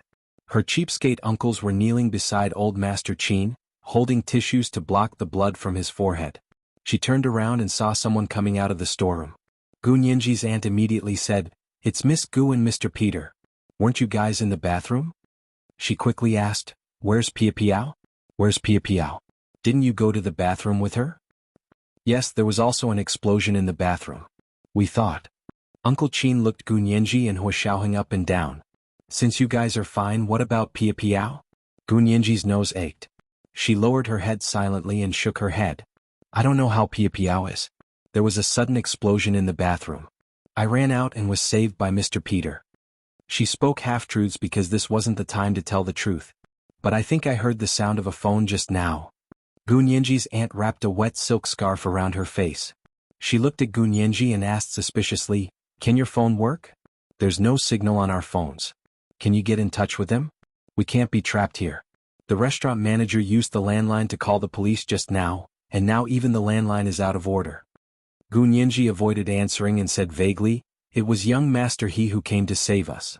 She looked at old Master Qin lying on the ground and asked hesitantly, What happened to old Master Qin? There were several bombs in the restaurant. My son, my poor child. Aunt Qin burst into heart-wrenching tears again. She looked at Gu Nianji hatefully and wanted nothing more than to pounce on her and tear her apart. She gritted her teeth and said, You're a jinx. You're a jinx. If it weren't for you, we wouldn't have encountered such a thing today. One of her sons and daughter-in-law were killed on the spot. She almost went crazy. The survivors of the Qin family quickly comforted her and held her back. Gu Nianji looked at the Qin family silently. 10 minutes ago they were still glamorous, but now they were all in a sorry state. She knew that she was the same. Hua Xiaoheng patted her on the shoulder and directed the Qin family members. He said, "Old Master Qin looks like he's seriously injured. Young Master, he is here with a helicopter. Hurry up and carry him up. Use the helicopter to send him to the nearby hospital for emergency treatment." The survivors of the Qin family looked at each other and began to discuss. The Qin family's youngest uncle called a restaurant staff member over and asked, "Where can I go to the roof?" The staff member was also blocked on the 36th floor. He quickly said, "We can't get out of the other tunnels. There's a movable ladder at the end of this corridor that can be pulled down to the roof." He added, "The exit is very small. Only one person can pass through." After the Qin family discussed, they asked a nephew of the third generation of the Qin family to scout the way first.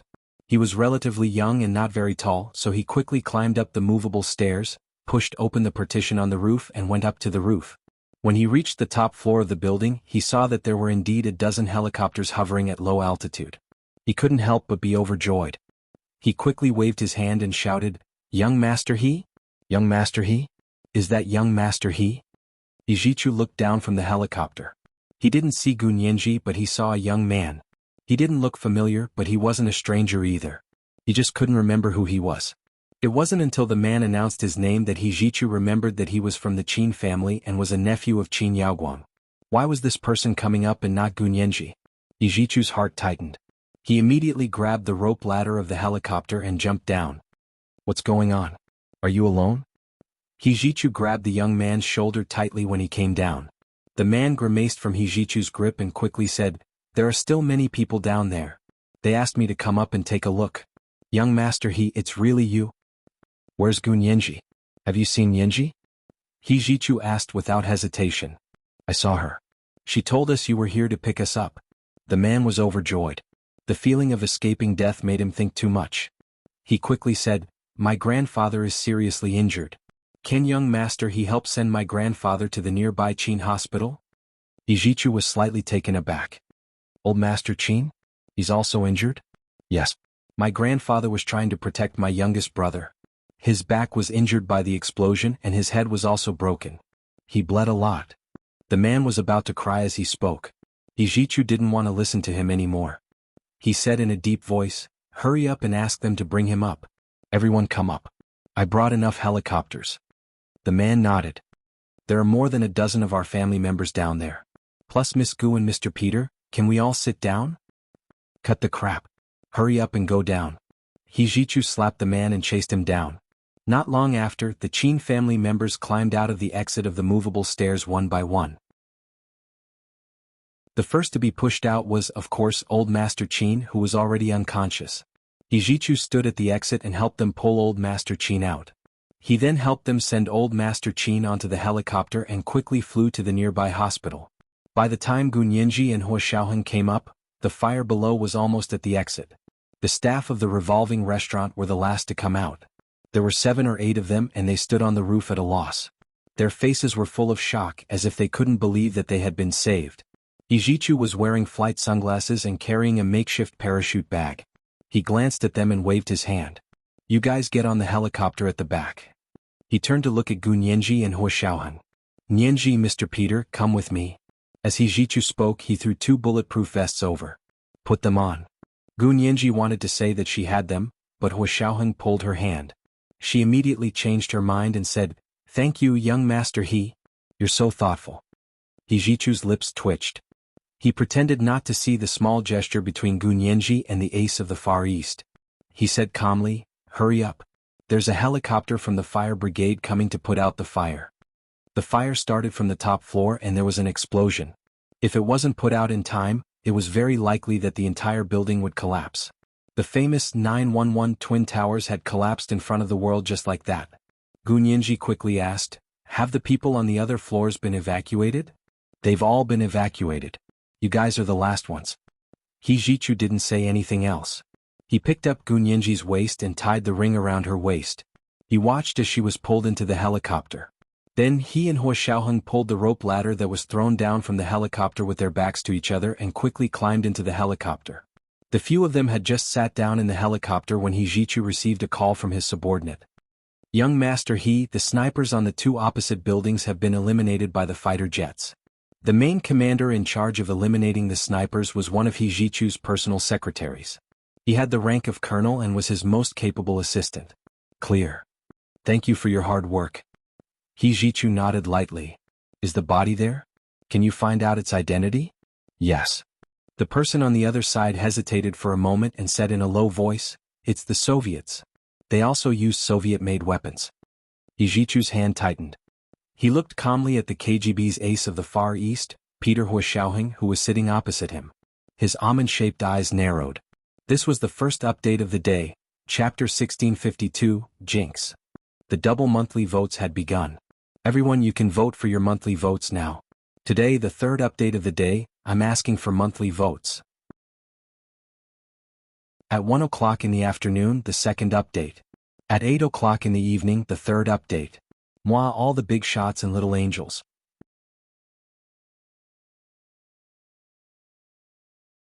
Chapter 1664.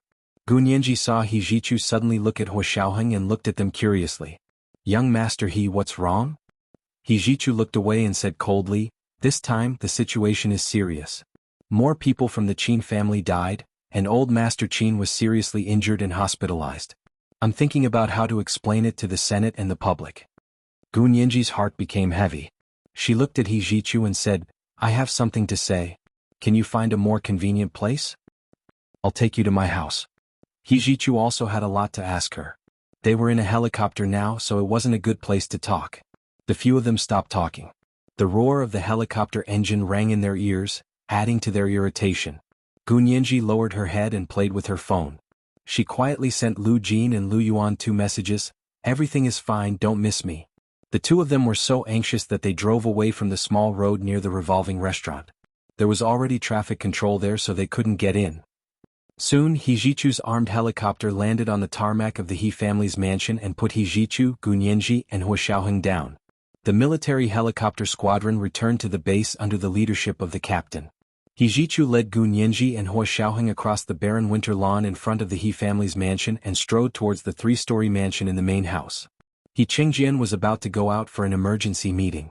He was wearing a neat military uniform and holding a military cap in his hand. He walked out of the main door with his personal secretary and orderly. He was slightly surprised to see He Jichu walking over with Gunyanji and the ace of the Far East, Peter Hua Xiaoheng. He stopped in his tracks and smiled warmly. Yanji, you're here? Are you okay? It seemed like he already knew about Gunyanji's accident at the revolving restaurant. Because He Jichu had started to interact with other girls and had no intention of hanging on to Gunyanji, He Qingjian didn't dislike Gunyanji so much. Gunyanji stopped in her tracks and said politely but alienatedly, Thank you for your concern, General He. I'm fine.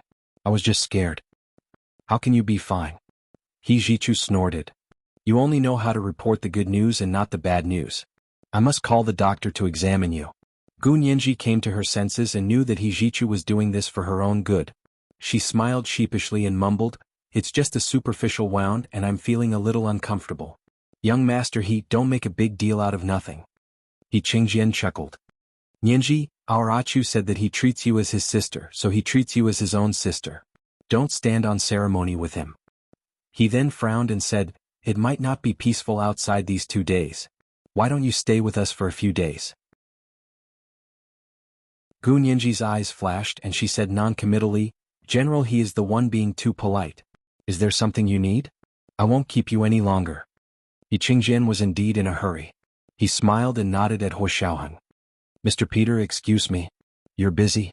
Young Master He will greet us, Hua Xiaoheng said seriously. He Qingjian stopped exchanging pleasantries with them. He got into his private car and rushed to the military headquarters, parliament, and cabinet to hold an emergency meeting. The main topic was to discuss the vicious case of the Third Ring revolving restaurant in the imperial capital. This case had a huge impact on society. Almost at the same time it was spread all over the country and the impact was extremely bad. In the He family's mansion, He Jichu brought Gunyanji and Hua Xiaoheng to the bedroom that Gunyanji used to live in. Everything inside was still the same as when Gunyanji had lived there. Gunyanji was a little embarrassed, but He Jichu waved for them to sit down in a very natural manner. He said, What would you like to drink? Let's drink and talk. Gunyanji instinctively said, I want a glass of warm milk. Warm milk had an excellent calming effect. When she had insomnia at night, a glass of warm milk and a few biscuits would make her fall asleep quickly. At this time, Gunyenji needed warm milk to calm herself down. Hijichu saw that she was a little nervous and asked suspiciously, "Is he really injured? I have to see a doctor." "No." Gunyenji looked at Hua Xiaoheng beside her and said worriedly, "But Mr. Peter seems to be injured. Young master, he should get a doctor to take a look at him." Hua Xiaoheng shook his head. "I'll go back to the embassy and get our doctor to take a look. It's just a superficial wound." Hijichu saw that Hua Xiaoheng's face was rosy and natural. He didn't look weak or pale at all, so he believed him. Gunyenji tried her best to control herself from paying too much attention to Hua Xiaoheng. She emphasized the important thing 3 times: he was Peter, he was Peter, he was Peter. Gunyenji kept mentally preparing herself. Hijichu quickly made a drink and brought it over. Gunyenji had a glass of warm milk and 2 blueberry muffins. Hua Xiaoheng had a cup of Colombian black coffee, while Hijichu was used to drinking red wine. To him, the best sedative was red wine. The few of them lowered their heads and drank at the same time. After Gunyenji drank half a glass of warm milk, she thought she had calmed down, but when she talked about Luo Piapiao's situation, her voice still trembled. "I didn't know what was going on at the time. I was in the bathroom fixing her hair when a call suddenly came in." She held her phone and played it very loudly as if it was on speakerphone. "I heard the countdown from the phone with my own ears." "Countdown?" "Yes, 10, 9, 8, 7, something like that." Fine beads of sweat seeped out of Gunyenji's forehead. She gently wiped it with the back of her hand. Hijichu saw this and handed over the tissue box on the coffee table. Gunyenji took it, took out a tissue and pressed it on her forehead again. She continued, "Then I felt something was wrong, so I immediately turned around and ran. Mr. Peter happened to be outside the door and he helped me block it. There was already an explosion inside, and I didn't even know what Luo Piapiao looked like." By the time she said the last sentence, Gunyenji was on the verge of tears. She choked and took out another tissue to wipe her tears. Hijichu was extremely shocked. "They actually used a cell phone to remotely control the bomb?" Hua Xiaoheng nodded calmly. "The explosives they used were the most powerful CX series explosives. 1 milligram was enough to blow an elephant into smithereens. So Luo Piapiao must have been reduced to ashes in an instant." Hijichu's shimmering almond-shaped eyes flashed again. "CX series explosives? If I remember correctly, this is what the KGB of the Soviet Union is good at?" "Yes, otherwise I wouldn't have immediately sensed that something was wrong and pulled Miss Gu far away to hide." Hua Xiaoheng shrugged. "They even put explosives in the fire escape, but the explosives in the fire escape are only ordinary TNT. They're not as powerful as the CX series. Their purpose should only be to cause a fire and block the fire escape." Hijichu took a sip of red wine thoughtfully. He stood up and walked to the window. He said coldly, "If the other party had also used CX series explosives in the fire escape, none of you would have survived. The CX series explosives are expensive and expensive. There's always a saying that, an inch of CX is an inch of gold. Moreover, it's very complicated to make. The technical and environmental requirements for the laboratory and workshop are top-notch." Hua Xiaoheng stretched his long legs and rubbed his knees. He said casually, "It's not something that ordinary people can get their hands on." Hijichu was silent for a long time. He turned to look at Hua Xiaoheng and said aloofly, "But for the KGB, it's just a routine operation." Gunyenji suddenly had an ominous feeling. "Young Master He, what do you mean?" This was today's second update, Chapter 1653, Routine Operation. The double monthly votes had begun. Dear friends, you can vote for your monthly votes now. At 8 o'clock in the evening, the third update. Moi, all the big shots and little angels.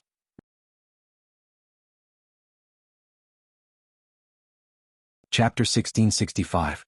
Hijichu stared fixedly at Hua Xiaoheng. After weighing the pros and cons in his mind, he finally said, "When our people were clearing the area outside, they killed a few snipers on the spot. Do you know who they were?"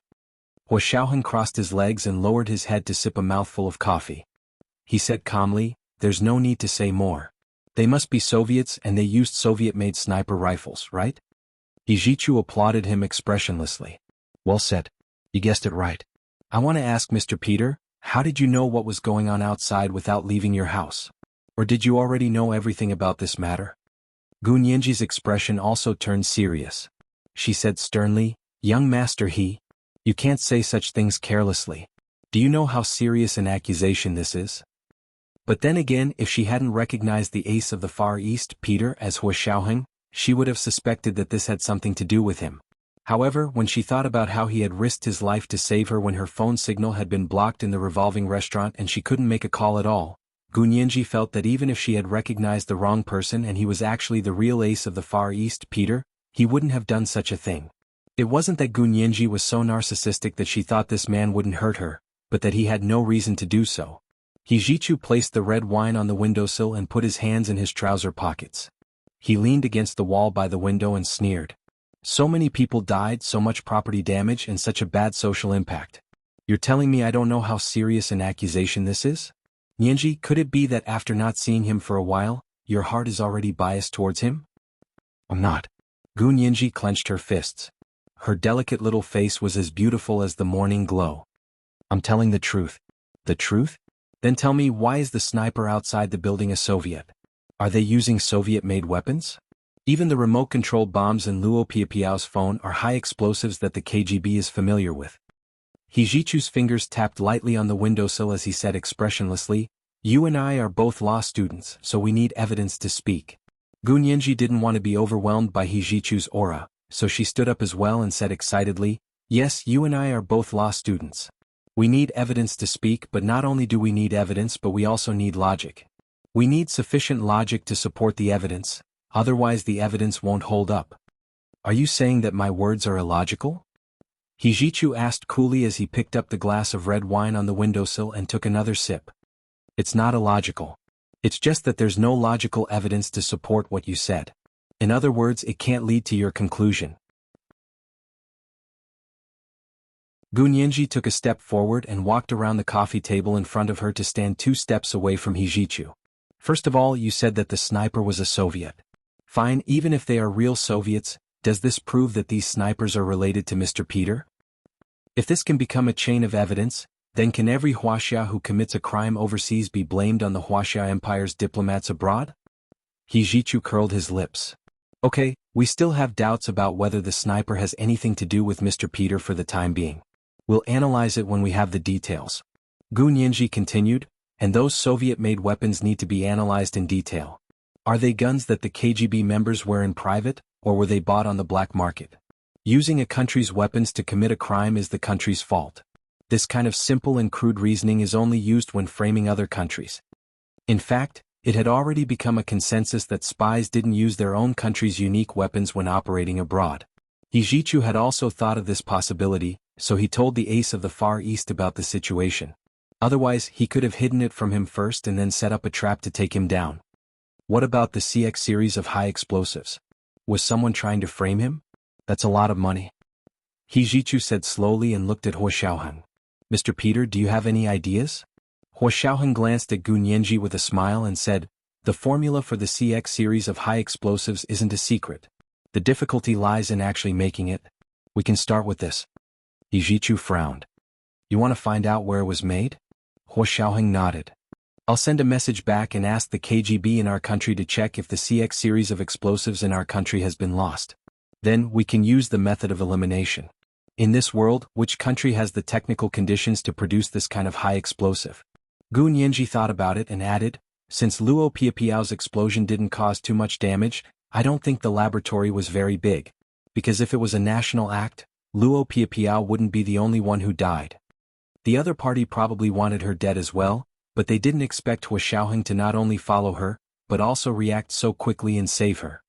In addition, judging from the snipers who were killed and the Soviet-made weapons that were seized, the other party had decided to frame the Soviet Union a long time ago. However, Mr. Peter happened to be with me at the time, so the situation became even more complicated.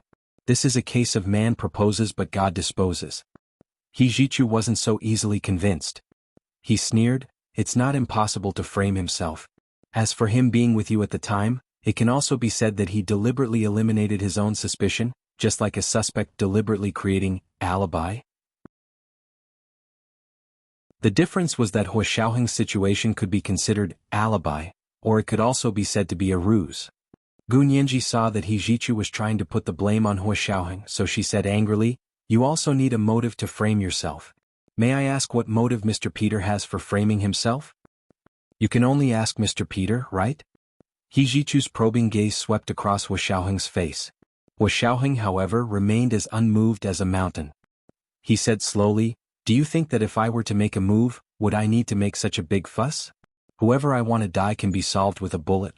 Why would I need a phone to remotely control a bomb?" Gu Nianji suddenly came to a realization and quickly said, "That's right.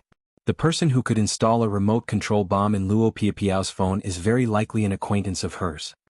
Of course, if Luo Piapiao wasn't a very cautious person, it was also possible for strangers to get hold of her phone and tamper with it, but the possibility of that was very small. Modern people's phones were like their second identities. It was very difficult for strangers to get their hands on them. The point is, the other party installed such a powerful explosive in Luo Piapiao's phone. Even if the dosage is very small, they're still trying to kill two birds with one stone. Hua Xiaoheng looked away from Gu Nianji.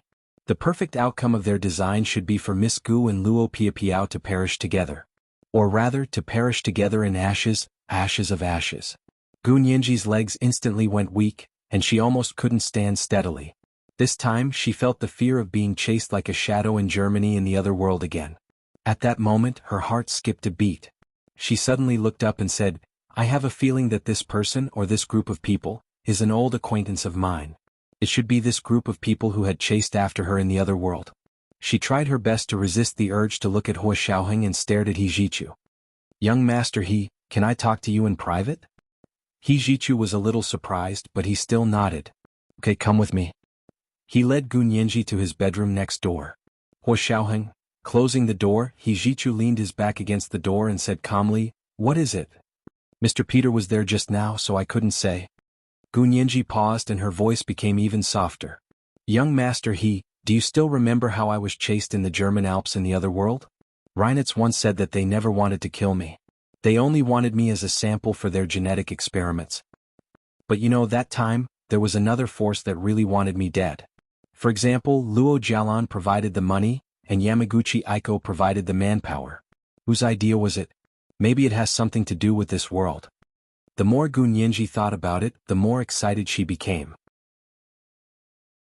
The person who really wanted me dead should be in this world. Because of that case, Yamaguchi Aiko had been tracked down to a dead end. This person had created the scene of death many times in an attempt to make others believe that she was dead. The first time she had used Yamaguchi Yuko's name to create a car accident in Japan, and the name Yamaguchi Yuko had died. The second time she had used Yamaguchi Aiko's name to put on a show with Gu Yenran on the Caribbean Sea in an attempt to make everyone believe that she had jumped into the sea and died. The third time was in Shimizu Temple in Kyoto, Japan.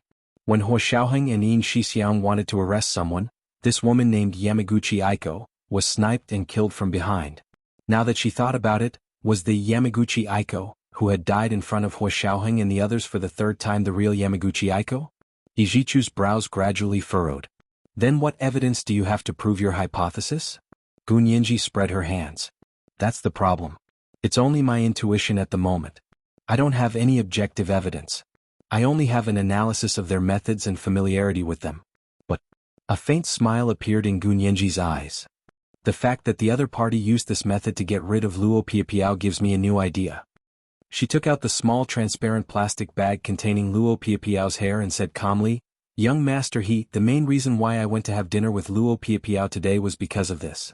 This was the third watch of the day, chapter 1654, Giving the Game Away. The double monthly votes had begun. Dear ones, you can vote for your monthly votes now. P.S. Dear ones, your combat power is too strong. We'll continue with the third watch tomorrow. Moi, all big shots, little angels.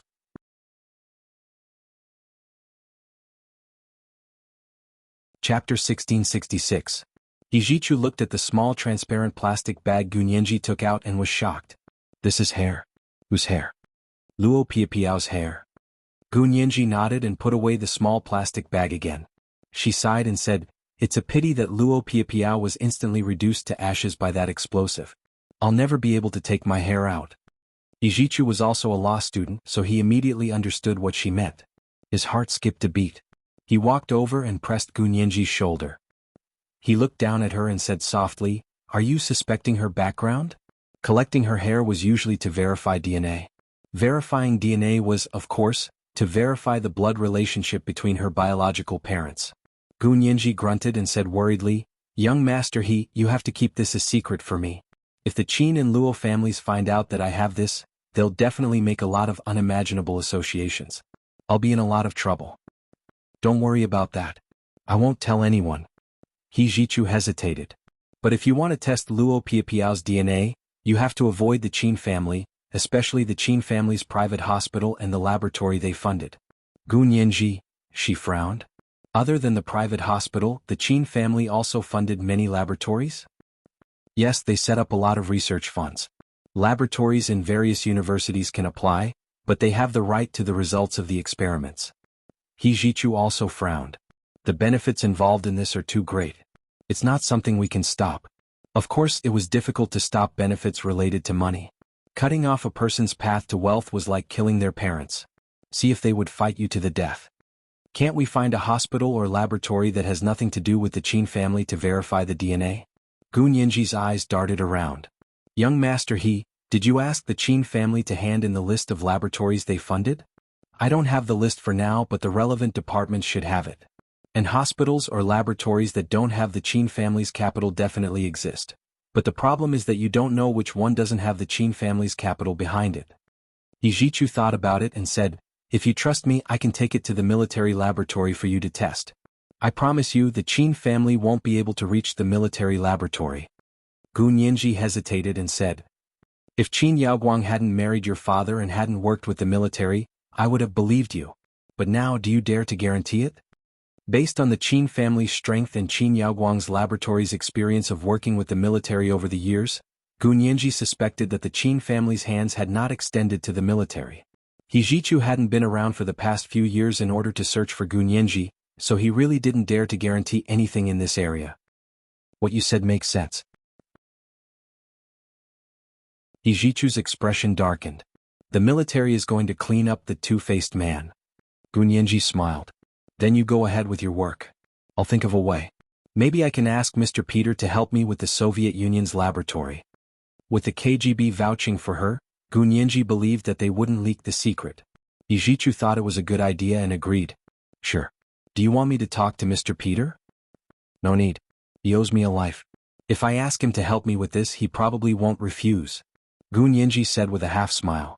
The expression on her face was just right. He Jichu didn't doubt it at all.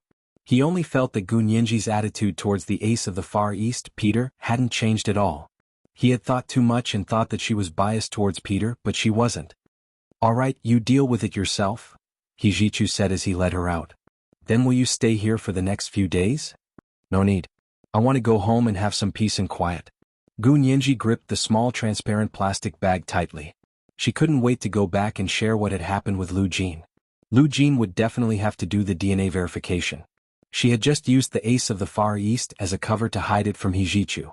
She didn't want Lu Jin's existence to attract He Jichu's attention. He Jichu was also a very sharp person, and he was very familiar with Lu Jin's previous identity. If he noticed Lu Jin, Gu Nianji didn't dare to imagine what would happen next. When she came out of He Jichu's suite, Hua Xiaoheng was already waiting at the door.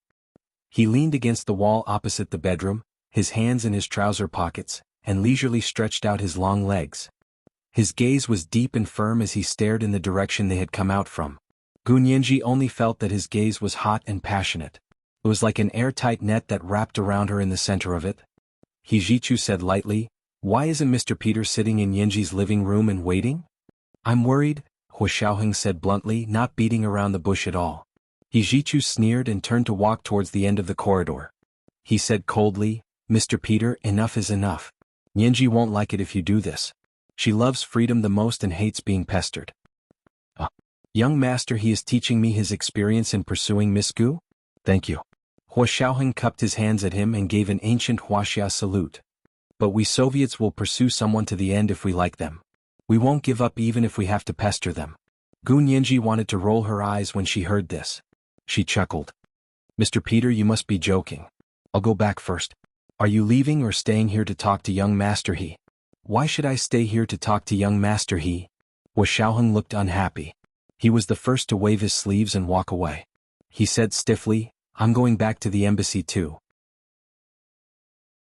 The Soviet Union had a consulate general in Sea City, so of course they had an embassy in the imperial capital. Hua Xiaoheng's current identity was the deputy chief consul of the Soviet Union's consulate general in Sea City. He could stay in the imperial capital, but if he had something to do, he still had to return to Sea City. However, Gu Nianji couldn't go back to Sea City with him now, so she didn't mention leaving. Gu Nianji glanced at him and thought to herself that she had to give him full marks for his temper, because it was completely different from Hua Xiaoheng on the other side. She hurriedly nodded at He Jichu. "Young master He, I'll be leaving then. I'll contact you if there's any news." She made a call to He Jichu. He Jichu said, "I'll walk you out." They walked out of the He family's mansion, and He Jichu found a special car to send them back. After Gu Nianji got into the car, Hua Xiaoheng was still cold. He raised his chin and said, "My car is still in the underground parking lot of the revolving restaurant. Can I go get it now?" He Jichu took out his phone and looked at the message. He shook his head and said, "Not for the time being. The road over there is still blocked and the building is also blocked." "What about the fire? Is it out?" Gu Nianji poked her head out of the car and asked worriedly. She hoped that the building could still be saved. He Jichu said, "It's out, but the structure of the building still needs to be checked by experts before people can enter. The repairs on the top floor also need some time to prepare." Gu Nianji was relieved.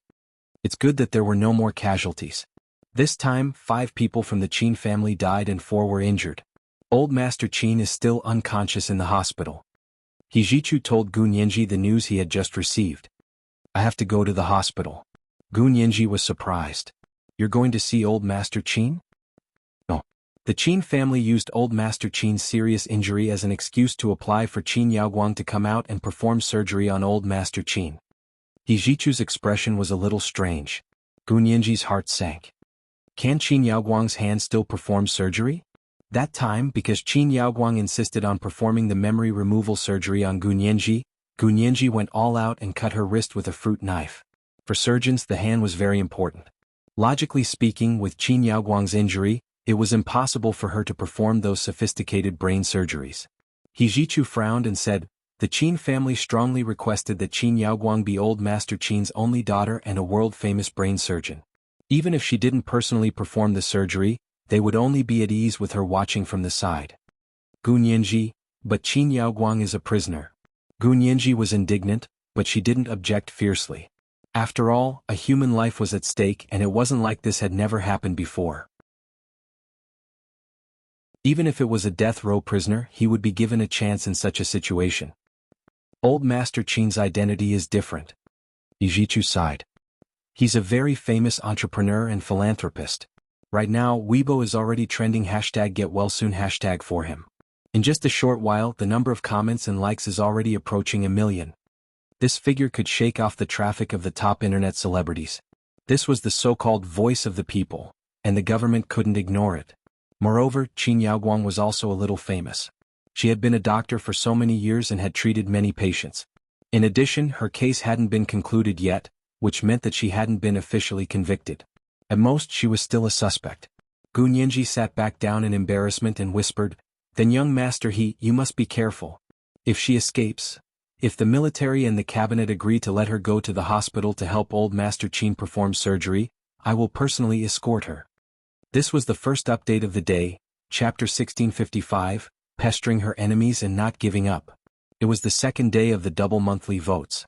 Dear friends, hurry up and vote. Today was the third update of the day, asking for monthly votes. At 1 o'clock in the afternoon, the second update. At 8 o'clock in the evening, the third update. P.S. Thank you to I Am Master Rashi for the 100,000 Chidian coins yesterday. Thank you to Suzuwai for the 50,000 Chidian coins yesterday. Thank you to McMug Loves Blue and ZTM0106 for the 10,000 Chidian coins each yesterday. Kiss me, little angels.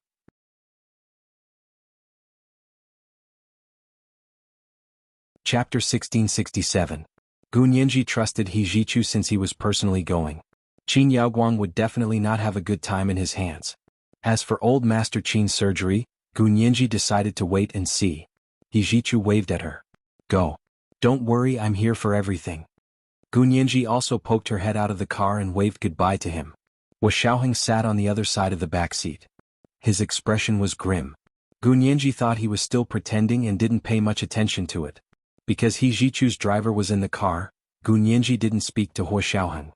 The two of them drove in silence until they reached the apartment complex that they were currently renting. Miss Gu, Mr. Peter, is this the place? The man looked at the address Hijichu gave him and asked, Mr. Peter also lives here? He rubbed his forehead and said, send me back to the embassy. This is my rented apartment. Yes, Mr. Peter. The man got out of the car and opened the door for Gunyenji. Gunyenji got out of the car and glanced back at Hua Xiaoheng. Hua Xiaoheng's face was a little pale, but his expression was cold and his posture arrogant. He looked like he didn't want to talk to anyone. Gunyenji thought he was still pretending to be arrogant in front of outsiders, so she didn't care and walked to her apartment building alone. She had already texted Lu Jin on the way back. As expected, as soon as she entered the lobby on the first floor of the apartment building, she saw Lu Jin respond. Gunyenji quickly pulled him into the elevator. The elevators here all led directly to their floors, which was safer and more private. Nianji, are you okay? Lu Jin was extremely nervous. You scared me to death. Those people were even more impatient than he had imagined. If he hadn't agreed to let the KGB officer go to the restaurant with Nianji, the consequences would have been unimaginable. Lu Jin broke out in a cold sweat at the thought of it. He held Gunyenji's hand tightly and didn't let go until they entered her apartment. Gunyenji was very happy to see Lu Jin so worried about her. Dad, I'm fine. I'm really fine. It's not like we haven't encountered something more dangerous than this before. Gunyenji giggled in an attempt to appease Lu Jin. Lu Jin's heart almost jumped out of his throat. What? Is it more dangerous than this? Lu Jin almost jumped up from the sofa, his eyes wide open. What else don't I know? Gunyenji smiled guiltily. She thought to herself, there are so many things you don't know. Only an idiot would tell you everything. She smiled and changed the topic. It was that time when I was hit by a heavy sniper rifle. If it wasn't for your bulletproof phone. Oh, right, it was all thanks to your modified phone that I was able to contact young Master He in time. Gunyenji clicked her tongue. You didn't know that the other party used an electromagnetic shield, did you? Lu Jin's expression immediately turned ugly. Electromagnetic shield. You're really showing off before an expert. That's right. Gunyenji smiled and patted Lu Jin's shoulder twice. At that time, Mr. Peter's phone couldn't be called. He said there was an electromagnetic shield, so I proudly took out the phone that my dad had modified for me. I successfully contacted young Master He immediately and got help. Lu Jin snorted. Ijichu is still of some use. Otherwise he would be useless. Gunyenji knew that Lu Jin was biased against the He family, so she quickly added, Dad, I also brought back a sample of Luo Piapiao's hair. Unfortunately, she was killed on the spot and not even her bones were left. Lu Jin was shocked. Luo Piapiao. Is she the person you're going to have dinner with today? Yes. Gunyenji told him the whole story and added, I didn't know the Qin family would be there too. Luo Piapiao hid it from me. She only appeared with the Qin family after I went there. She shook her head and stretched her arms back. She hugged the back of her neck and sighed. Then in the bathroom it was just the two of us. When I was fixing her hair, Mr. Peter suddenly rushed in and pulled me away. Then there was a loud explosion behind us. There was also a loud explosion in the dining room. Several people from the Qin family died, and old Master Qin himself was seriously injured. He's lying in the hospital now. Why are there these Qin family members everywhere? Lu Jin frowned. Was Qin Haoshan, who humiliated you last time, killed in the explosion? Gunyenji, she still thought about it and said, no, he didn't come. This person probably still had some sense of shame. He had just humiliated Gunyenji, so he couldn't immediately pretend that nothing had happened and eat with her. At least he knows his place. Lu Jin slapped the table and spread his hands at Gunyenji. Give it to me. I'll test your DNA. Gunyenji knew that he wanted a sample of Luo Piapiao's hair. She placed the small transparent plastic bag on Lu Jin's palm and said, I still have something to do. Dad, hurry up and test it. She thought for a moment and said, can you do a full DNA sequence test? Why do you have to do a full DNA sequence test? There's no need to test all the DNA to prove immediate family. Lu Jin didn't understand. Gunyenji quickly said, just do it just in case. Luo Piapiao's body was gone anyway, so she couldn't be anxious now. Although Lu Jin didn't understand, he had always granted his daughter's requests. Okay, I'll do the test. It'll take some time. Lu Jin hesitated for a moment, but he still longed for the time he spent with his daughter. He thought that it wouldn't be too late to leave after he finished testing Luo Piapiao's full DNA sequence. That way he would be able to spend a few more days with his daughter. Right now, to him, A day feels like a year, was a compliment. It would be best if a day could look like a year. Because he hoped that the days he spent with his daughter would be endless. Lu Jin took Luo Piapiao's hair to do a full DNA sequence test. Lu Yuan followed him in and asked calmly, "Nianji, are you okay?" The internet was full of news about this. Why was there a bomb all of a sudden? I heard that even the military sent out a military helicopter squadron? And there was a gunfight? Gu Nianji thought about it and said, "I don't know why there was a bomb in the restaurant either. I happened to be in the bathroom at the time, so I kind of dodged a bullet." She didn't tell Lu Yuan about Luo Piapiao specifically because she wasn't sure what Lu Yuan was hiding. Lu Yuan immediately noticed that she wasn't telling the truth. He sat down on the sofa opposite her and asked with a half-smile, "Only the restaurant had a bomb? I saw the news online and heard that the first bomb exploded in the ladies' bathroom. Did you forget to tell me that you were in that washroom?" Gu Nianji sucked in a sharp breath. This President Lu was too good at figuring out the general trend. She had only said that she had been in the bathroom at the time, and Lu Yuan had almost guessed what had happened. In this regard he was even more astute than Lu Jin. Gu Nianji's heart skipped a beat and she said, "Really? What did the news say?" "That means it exploded in the bathroom first." Lu Yuan finally asked the question he was concerned about. "Mr. Peter, who was with you, huh? Is he okay?" Gu Nianji looked at him suspiciously. Why does President Lu care about Mr. Peter? When did the two of them get along so well? Lu Yuan's expression didn't change. He said calmly, "I'm not concerned about him. I'm worried that you'll take responsibility. Think about it, he's from the Soviet Union, and now he's pursuing you in a high-profile manner. In the end he was suddenly involved in a serial bomb case because of you. If he's injured, the KGB of the Soviet Union isn't to be trifled with. They're best at retaliating with an eye for an eye and a tooth for a tooth." This was today's second update, Chapter 1656, An Eye for an Eye, a Tooth for a Tooth. It was the second day of the double monthly votes. Everyone hurry up and cast your monthly votes. Today's third update, I'm asking for monthly votes.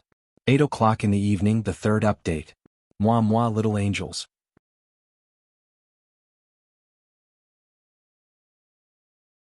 Chapter 1668. Gu Nianji laughed and immediately said, "You won't be injured." How could someone who didn't forget to wear a bulletproof vest even on the street let himself be injured? Lu Yuan, look at what you're saying. He's a human, not a god. How could he not be injured? Lu Yuan said sarcastically. Besides, bombs don't have eyes. Bombs don't have eyes, but we do, so we won't stand there and let the bomb explode, Gu Nianji said casually. We're all fine. Thank you for your concern, President Lu. It's good that you're fine. Lu Yuan nodded. He didn't dare to text Hua Xiaoheng rashly. Moreover, he was still a little worried since he didn't see Hua Xiaoheng. Did he send you back?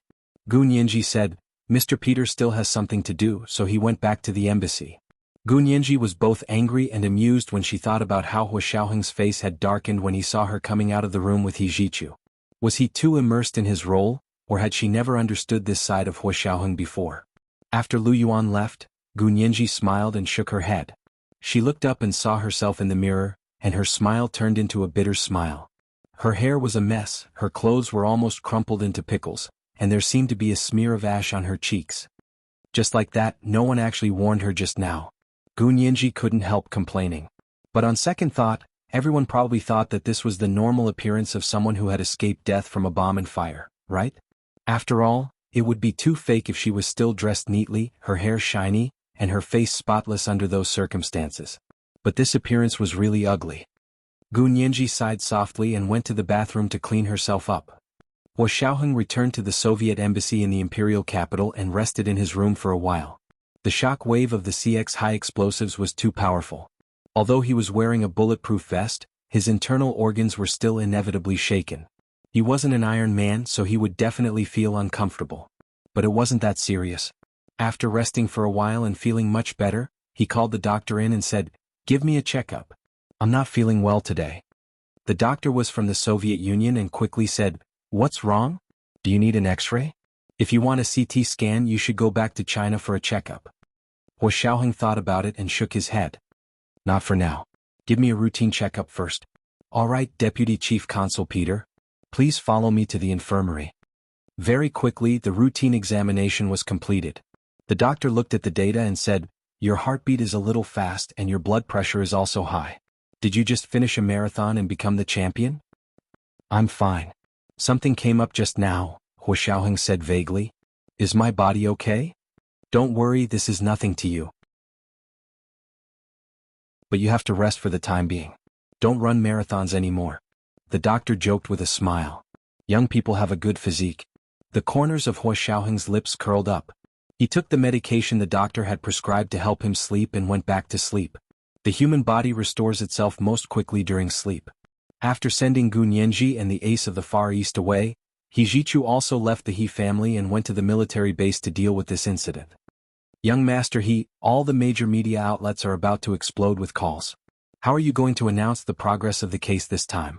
The staff of the military legal department and the publicity department called He Jichu and asked him for instructions on how to deal with it. He Jichu said disapprovingly, they have to ask about everything.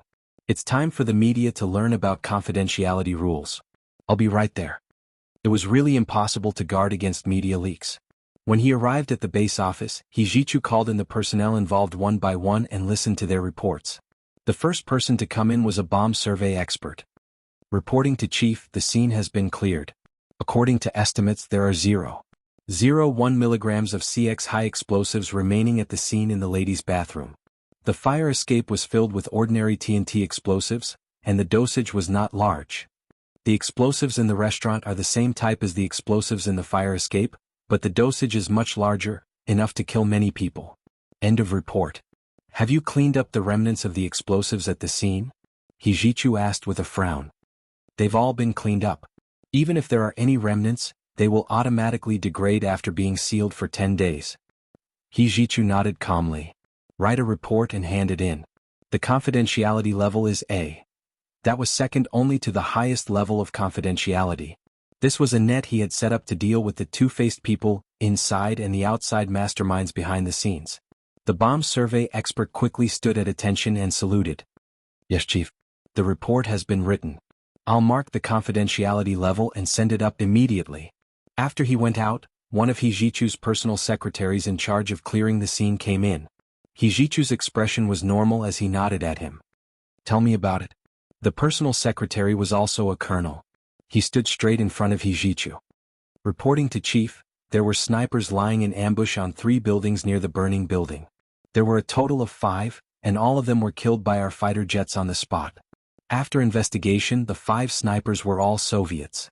They entered the country as tourists 3 days ago. Their sniper rifles came from the north. They were probably smuggled parts and then assembled. End of report. He Jichu was silent for a moment before saying, this information is temporarily confidential. The confidentiality level is C. The personal secretary immediately stood at attention and saluted. Yes, Chief. Then came the lieutenant colonel in charge of putting out the fire. After He Jichu patiently listened to all the reports from the people in charge, he took the data report from the bomb expert and went to look at the bodies of the 5 snipers. Test the DNA, find out their identities and seal the news. He Jichu narrowed his eyes. He wanted to see how many two-faced people there were in the military this time. He Jichu was done with his work, but He Qingjian was still in a meeting. Because the military was involved in this case, He Jichu was called to the military headquarters compound in the end to report to the military bigwigs and the cabinet prime minister who had come for a meeting. Major General He, may I ask why the military is involved in this case this time? Could it be that this case is not an ordinary criminal case? The cabinet prime minister, Xie Beiqin, sat in the small conference room in the military headquarters compound with his secretary and staff. His expression was not very good. Prime Minister Xie, the methods and power of this case are not ordinary criminal cases, He Jichu said calmly.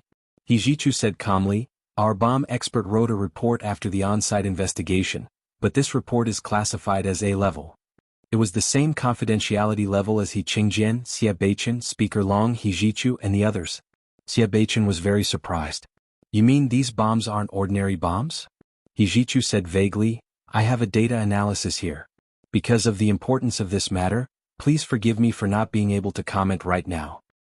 But I heard that you even sent out a fighter jet to clear the scene by force, just to save your ex-fiancée. A military lieutenant general sitting opposite He Qingjian suddenly questioned He Jichu. Now Major General He refuses to release the data analysis at the scene. Isn't this deliberately exaggerating in order to use his power for personal gain? This was the third watch of the day, chapter 1657, exaggerating. It was the second day of the double monthly votes. Everyone hurry up and vote. Today the third watch of the day is asking for monthly votes. Moi all the big shots and little angels.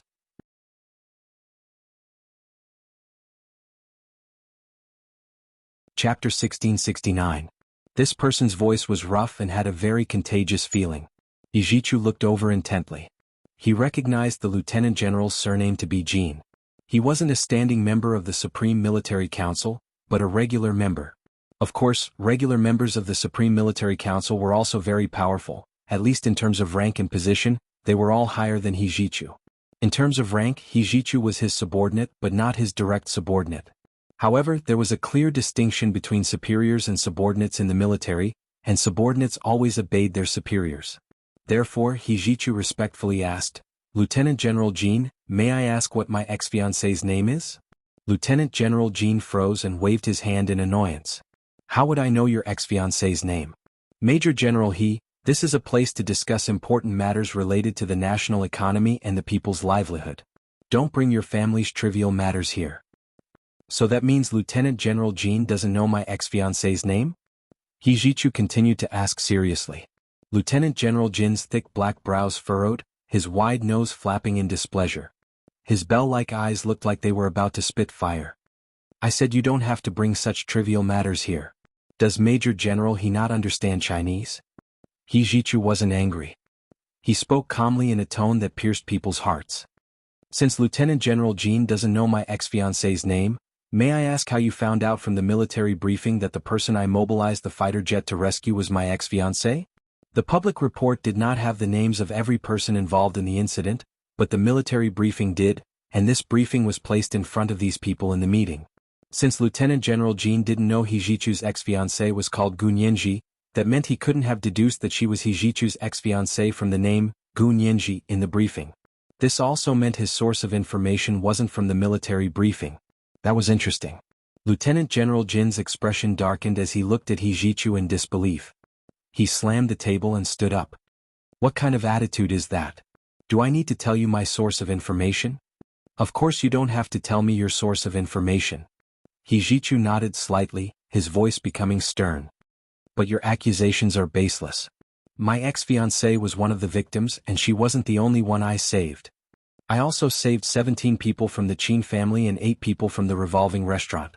I deployed the helicopter squadron and fighter jets, and in the end we managed to save the lives of 26 citizens. Moreover, I am authorized by the Standing Committee of the Supreme Military Council.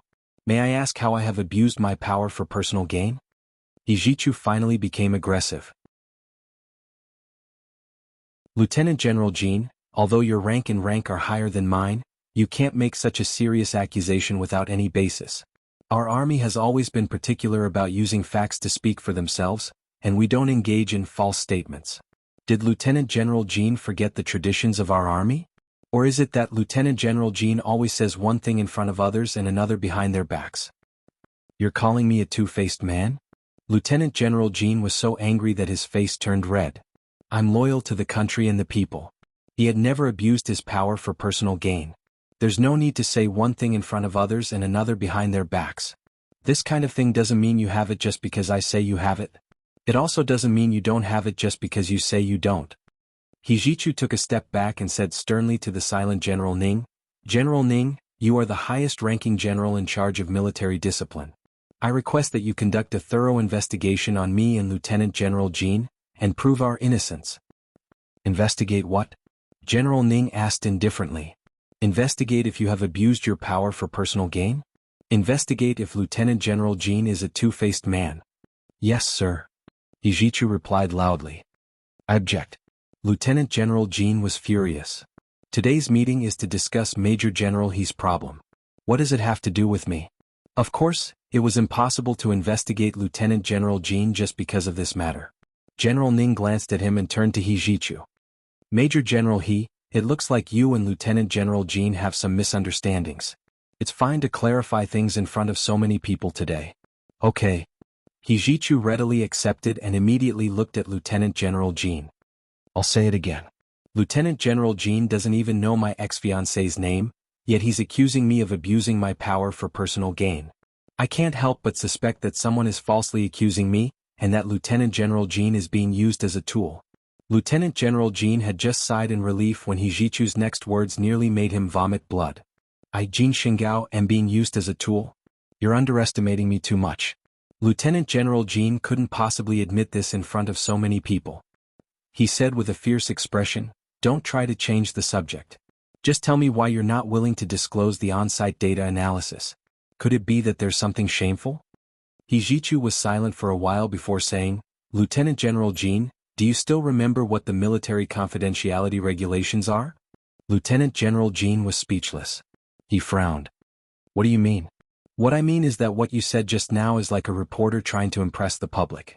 Everything has to be shown to you. If you don't see it, it means that there's something shameful.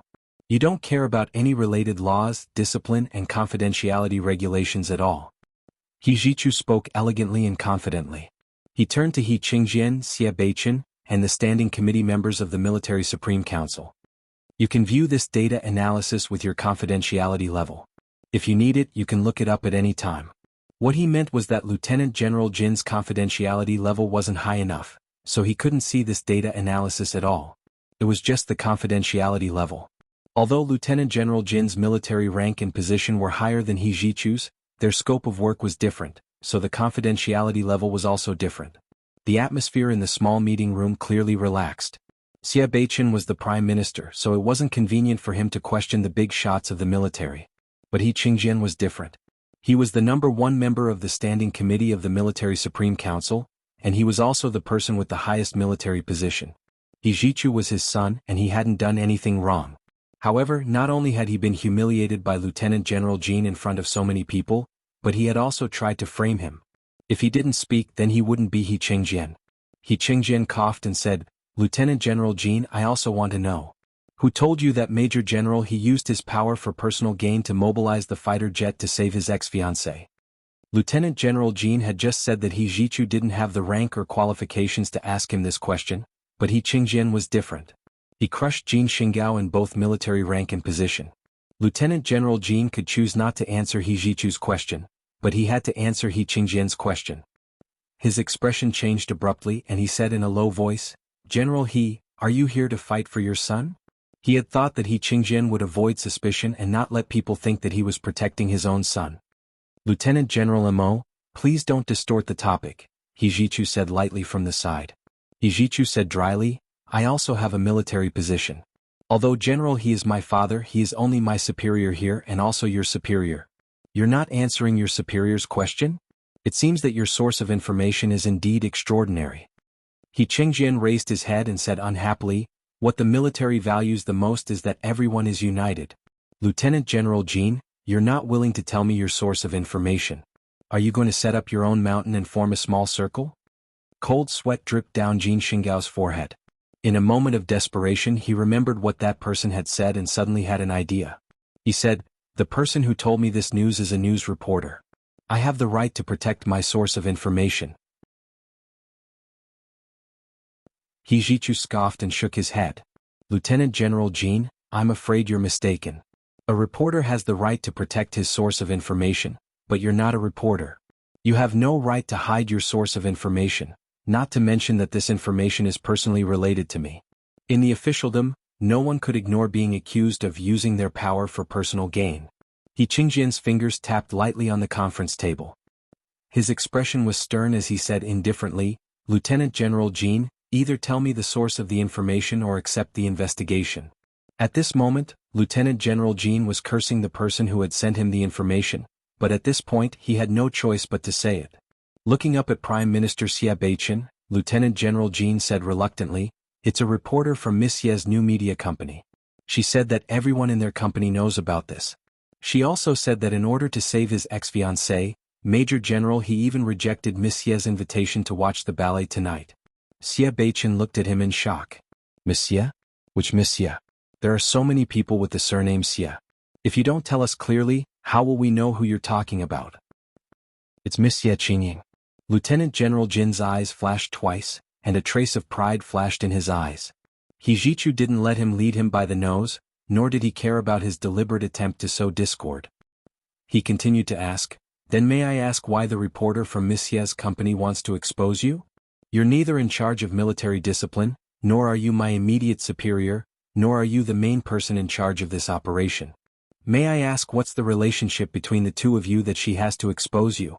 This was the first update of the day, Chapter 1658, Source of Information. It was the last day of the double monthly votes in April.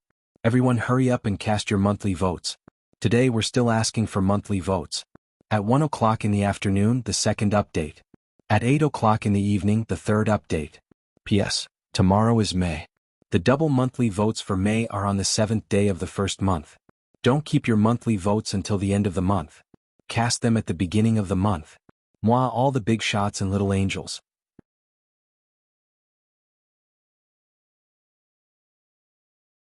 Chapter 1670. This question was too sharp. Lieutenant General Jean was caught off guard, and his face turned as black as the bottom of a pot. What do you mean? He could only bluff and blame He Jichu trying to get away with this question. However, He Jichu not only had He Qingjian's support, but he also had his own accomplishments as a lawyer. He couldn't let Lieutenant General Jean get away with this matter just like that. I don't mean anything else. I just want to know why this female reporter wanted to expose it to you, He Jichu said calmly. Even if she went online to expose it, it would be more normal than telling you directly. He Qingjian sneered. It's probably because Lieutenant General Jean is especially likable. General Ning, I think it's necessary to investigate Lieutenant General Jin's social connections. I didn't do anything wrong. Lieutenant General Jean was a little flustered. It was that female reporter who called me herself. As for why she called me, how would I know? Go ask her. As he spoke, he gave the female reporter's name and phone number. He Jichu had thought that Lieutenant General Jean was inextricably linked to this matter, but when he saw that he immediately gave the female reporter's phone number and name, he was a little confused. It really seemed like it was a coincidence? Lieutenant General Jean didn't like him, or did he actually dislike the He family and deliberately made things difficult for them? He Jichu couldn't come to any conclusion at this time. He wrote down the female reporter's name and phone number that Lieutenant General Jean had mentioned and said, "If the military subpoenas this female reporter, I hope Lieutenant General Jean will testify in court." Of course. Lieutenant General Jean wiped the sweat off his forehead and lowered his eyes to hide the hint of joy in them. Prime Minister Xie Beichen was very stunned. He hadn't expected this matter to have something to do with Xie Qingying. Moreover, he knew that Xie Qingying clearly had a good impression of He Jichu. Why would she do such a thing? However, now that Lieutenant General Jean had vowed that this matter had something to do with Xie Qingying's employees, Xie Beichen couldn't immediately refute him. He only wanted to wait until the meeting was over to personally ask Xie Qingying what was going on. After the interrogation of He Jichu, General Ning and He Qingjian discussed it for a while and said, "The military has already agreed to the request of the Qin family to let Qin Yaoguang go to the hospital to perform surgery on old Mr. Qin." He Jichu immediately said, "I want to personally escort Qin Yaoguang to the hospital. Also, I request that the hospital where old Mr. Qin is undergoing surgery be transferred to the military hospital." General Ning shook his head with some difficulty and said, "We've already promised the Qin family to let Qin Yaoguang go to the Qin family's own hospital for surgery." He Qingjian also said amiably, "Major General He, given old Mr. Qin's serious injuries, it's better for him to have the surgery in their own hospital. If he were to be transferred to a military hospital and something went wrong, some things would be hard to explain and public opinion would be bad." He Jichu knew their concerns, but he didn't care. However, he could not go against his superior's decision. Even his father supported this decision, so he had nothing to say. "Then I'll be in charge of escorting Qin Yaoguang." He Jichu made his last insistence. "Alright, I agree." General Ning nodded. "Go to the detention center and escort Qin Yaoguang to the headquarters of the Qin Corporation's private hospital immediately. Remember to bring her back unharmed." "Yes, Chief." He Jichu saluted, accepted his mission and left. Prime Minister Xie Beichen did not have the time to look at the data analysis of the bomb scene. He left in a hurry after the meeting. The first thing he did when he returned to the Prime Minister's residence was to call Xie Qingying. Xie Qingying's father, Xie Dezhao, was only a branch of the Xie family. However, when Xie Qingying returned from studying mass media abroad, she took the initiative to help Xie Beichen campaign and became a great contributor to his campaign team. Therefore the two families were very close. He knew that Xie Qingying was a very clear-headed person, so he did not understand why she would do this. At that moment, Xie Qingying was editing the news footage that she had filmed today in her company, especially the footage of the building on fire. She found many angles to show the situation in all aspects. Xie Qingying was very surprised to receive Xie Beichen's call. "Uncle, what can I do for you?" After Xie Beichen became prime minister, Xie Qingying retired. She did not serve in the cabinet, but founded a new media company. The business was booming. Of course, with Xie Beichen as her backer, her business path was smoother than others. Xie Beichen frowned and said, "Come to the prime minister's residence. I have something to ask you." Xie Qingying was stunned and understood that something must have happened. She immediately packed her things and left in a hurry with her LV briefcase. When she arrived at Xie Beichen's residence, Xie Qingying was immediately led to Xie Beichen's study. "Uncle, what happened?" Xie Qingying sat down in front of Xie Beichen. Xie Beichen said seriously, "I went to the military for a meeting today and heard from someone that a female reporter in your company complained about He Jichu to the military." "What?" Xie Qingying stood up in surprise. "Did you hear wrong? Why would a female reporter in my company complain about young Master He? Who is she?" Seeing that Xie Qingying was completely unaware, Xie Beichen breathed a sigh of relief. He waved his hand and smiled. Don't worry. Sit down and talk." "How can I not worry?" Xie Qingying placed her hands on the table and leaned forward. She said anxiously, "Does young Master He know? What would he think? But I really didn't know about this. Believe me?" "Of course I believe you." Xie Beichen patted the back of her hand. "Sit down. It's not a big deal. It's fine as long as you didn't do it. Go back and ask this female reporter what's going on. The military will summon her." Xie Qingying suppressed the anger in her heart and slowly sat down. She said, "What did she complain about?" She said that He Jichu mobilized a fighter jet to save his ex-fiancée. He abused his power for personal gain and used public resources for personal gain. Xie Qingying couldn't help rolling her eyes. Gun Yinji was also a victim. Under those circumstances, of course young Master He had to mobilize armed helicopters and fighter jets to save her.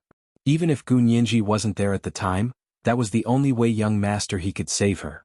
"Aren't you jealous at all?" Xie Beichen said with a smile. He picked up his teacup and took a sip of water. He did go to save her. A human life is at stake. He went to save someone and Gun Yinji just happened to be one of the people he saved. Xie Qingying shrugged. And even if he went to save Gun Yinji because she was in danger, it means that he's a loyal person. He didn't separate public and private matters just because someone rejected him. Ha, I finally understand what it means to be in the eye of the beholder. So in your eyes there's nothing wrong with He Jichu. Xie Beichen laughed so hard that his shoulders twitched. Xie Qingying's face turned red from his laughter. "Uncle, how can you laugh at people like that? I'm telling the truth." I know. Xie Beichen knocked on the table and stopped smiling. He pointed at her and said, "From now on you can't act alone. Even if you want to see that female employee of yours, you have to be accompanied by at least 2 people. Do you understand?" What?" Xie Qingying asked in confusion. "I still want to talk to her alone. If that person isn't lying, then this female employee of yours is clearly framing you. I'm worried that if you interact with her alone, she'll cause trouble and frame you." Xie Beichen explained very cautiously. Xie Qingying finally understood, and her face turned livid. "I'll hold a meeting in the company and directly question her at the meeting." "Okay." Xie Beichen gave her a thumbs up. "This method is better than mine." As long as Xie Qingying had a clear conscience, Xie Beichen hoped that as many people as possible would know about this. Xie Qingying left the prime minister's residence and quietly returned to the company. She looked at the employees who had come to work today and found that the female reporter happened to be in the company today. She immediately called everyone to the conference room for a meeting and said that she had something important to announce. When everyone heard this, they enthusiastically ran to the conference room and waited. Because it was a new media company, most of the employees were young people. Xie Qingying walked in and saw the female reporter talking smugly to someone. She was laughing so hard that she couldn't help feeling sick. She walked to the stage and directly called out the female reporter's name. She asked calmly, "I heard that you told someone in the military that young Master He used his power for personal gain and used a fighter jet to save his ex-fiancée. You also said that young Master He rejected the agreement to go to the ballet with me?" Why don't I remember telling you that I'm going to the ballet with young Master He? The female reporter almost fainted. She never expected that Lieutenant General Jean from the military would be so unreliable that he would actually sell her out. This was the second update for today, Chapter 1659, Nothing Bad. It was the last day of the double monthly votes in April. Everyone hurry up and cast your monthly votes. And recommendation votes. Today it was still the third update for monthly votes. At 8 o'clock in the evening, the third update. P.S. Tomorrow is May. The double monthly votes for May are on the 7th day of the first month. Don't keep your monthly votes until the end of the month. Cast them at the beginning of the month. Moi, all the big shots and little angels.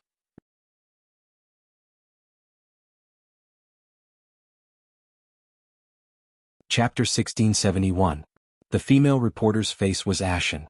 She stood up shakily and was tongue-tied for a long time. She gritted her teeth and retorted, President Xia, I don't know where you heard the news, but it's not true. I didn't. You didn't? Xia Qingying's voice turned cold. Then the Lieutenant General of the military is framing you. Anyway, why did you say that and who you told it to? Actually, it has nothing to do with me, but you shouldn't have involved me and let others think that I asked you to snitch on me. How is this snitching? This is clearly the truth. When the female reporter saw that Xia Qingying even knew that the other party was a lieutenant general, she knew that she couldn't deny it. Since that was the case, she had no choice but to break the jar. Young Master He used his position as a major general to mobilize the military's resources at will. He obviously still has feelings for his ex-fiancée. I'm fighting for you, President Xia, but I didn't expect you to not only not appreciate it, but also cause trouble for me. Alright, I don't want to do this job anymore. I quit. The female reporter had planned to leave a long time ago, but she didn't expect to resign under such circumstances. The connections she had accumulated in this company were almost destroyed by Xia Qingying in an instant. Her colleagues and friends knew that she had snitched, so how could they still treat her the same as before? You want to resign and leave? You're dreaming. I'm officially informing you that you're fired. Not only do you have to compensate the company for its losses. Xia Qingying did not hesitate to take out the labor contract she had signed with the female reporter back then. Moreover, your actions are slander. Wait for my lawyer's letter. I'll see you. The female reporter's face was already pale. She opened her mouth a few times wanting to plead with Xia Qingying, but she had just said some harsh words, and now she had to swallow them in front of the entire company. It was really a loss of face. Therefore, she didn't say a word and walked to the door of the conference room. She wanted to go to her office to pack her things. Xia Qingying immediately called the security guard over and said, Please ask this lady to leave my company immediately. She's been fired. At this time, she wouldn't give her any chance to access the company's computer and internal system. Xia Qingying took out her phone and logged into the company's intranet. She quickly deleted the female reporter's account and changed her work email password. The female reporter turned around and glared at Xia Qingying.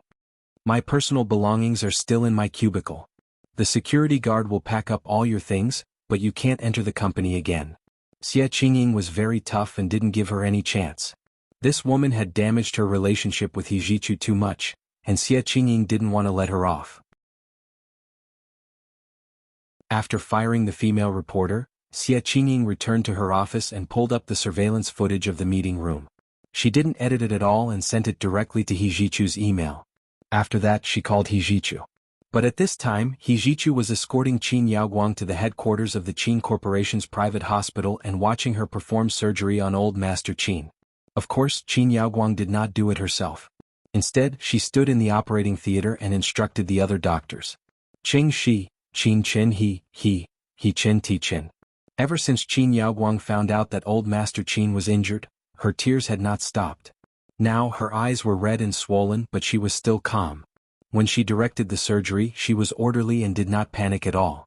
The chief surgeon was a neurosurgeon second only to Qin Yaoguang in the Qin family's private hospital system. He was probably the best neurosurgeon now. The person reported old Master Qin's injury to Qin Yaoguang and discussed the surgery plan. Old Master Qin has had a CT scan. There's a blood clot in his brain. This is the main reason. He needs to open his brain to remove the blood clot. Qin Yaoguang looked at the CT scan and discussed it with everyone. Finally, she decided, then we'll open his brain. However, my father is old. The wound shouldn't be too big. We just need to make a small opening here and use a gamma knife to perform the surgery. Qin Yaoguang circled the scope of the craniotomy and explained the things that needed to be paid attention to during the surgery. After all, she had been a brain surgeon for so many years. She was very knowledgeable when she talked about craniotomy and gamma knife. The doctors present listened very carefully and were very impressed by her. Hijichu didn't understand these professional terms and he wasn't interested. He just stared at old Master Qin on the hospital bed. Sometimes he would look at the surveillance equipment in the ward and pay attention to the progress of the surgery. Old Master Qin's brain surgery went on for several hours. By the time the surgery was over, the lights outside were already on and night had fallen. Young Master my father's injuries are serious. Although he has undergone surgery, he still needs to be observed for a period of time. Can I stay here until my father is out of danger? Qin Yaoguang pleaded pitifully with Hijichu. Hijichu said lightly, I can't make the decision. I have to ask my superiors. As he spoke, he took out his phone to make a call. As soon as he took out his phone, he saw several missed calls from Xie Qingying. He didn't call back immediately. Instead, he called the leader of the military first. Qin Yaoguang requests to wait until old Master Qin is out of danger before leaving. Please give your instructions. The leader of the military pondered for a moment and said, How long will it take to get out of danger? Hijichu didn't know. He looked up at Qin Yaoguang. How long will it take to get out of danger? At least 12 hours. Usually 24 hours, Qin Yaoguang said without hesitation. Her expression didn't change. After Hijichu relayed the message, the leader on the other end of the phone said, Then 12 hours. You must escort him back in 12 hours. Yes, Chief. Hijichu accepted the order and turned to Qin Yaoguang. I'll give you 12 hours. After 12 hours, regardless of whether old Master Qin is out of danger or not, you have to leave this place and return to the detention center. Qin Yaoguang's eyes darkened, but she still nodded. Okay, then 12 hours.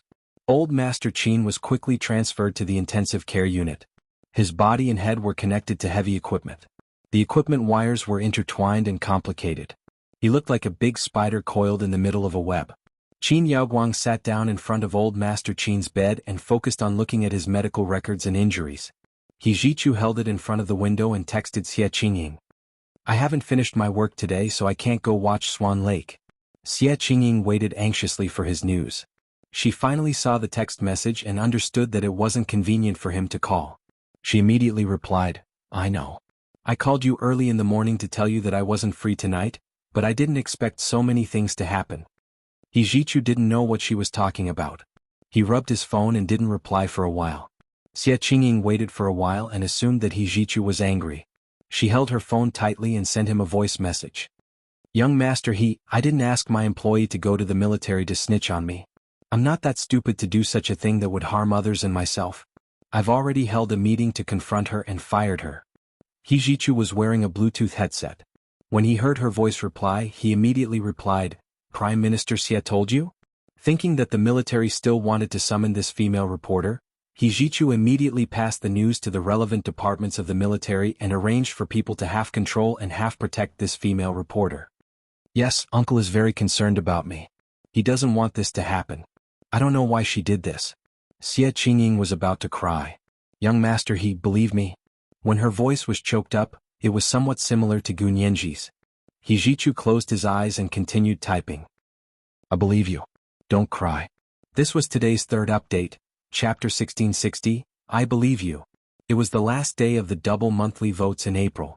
Everyone hurry up and cast your monthly votes. And recommendation votes. P.S. Tomorrow is May. The double monthly votes for May are on the 7th day of the first month. Don't keep your monthly votes until the end of the month. Vote at the beginning of the month. Moi, all the big shots and little angels.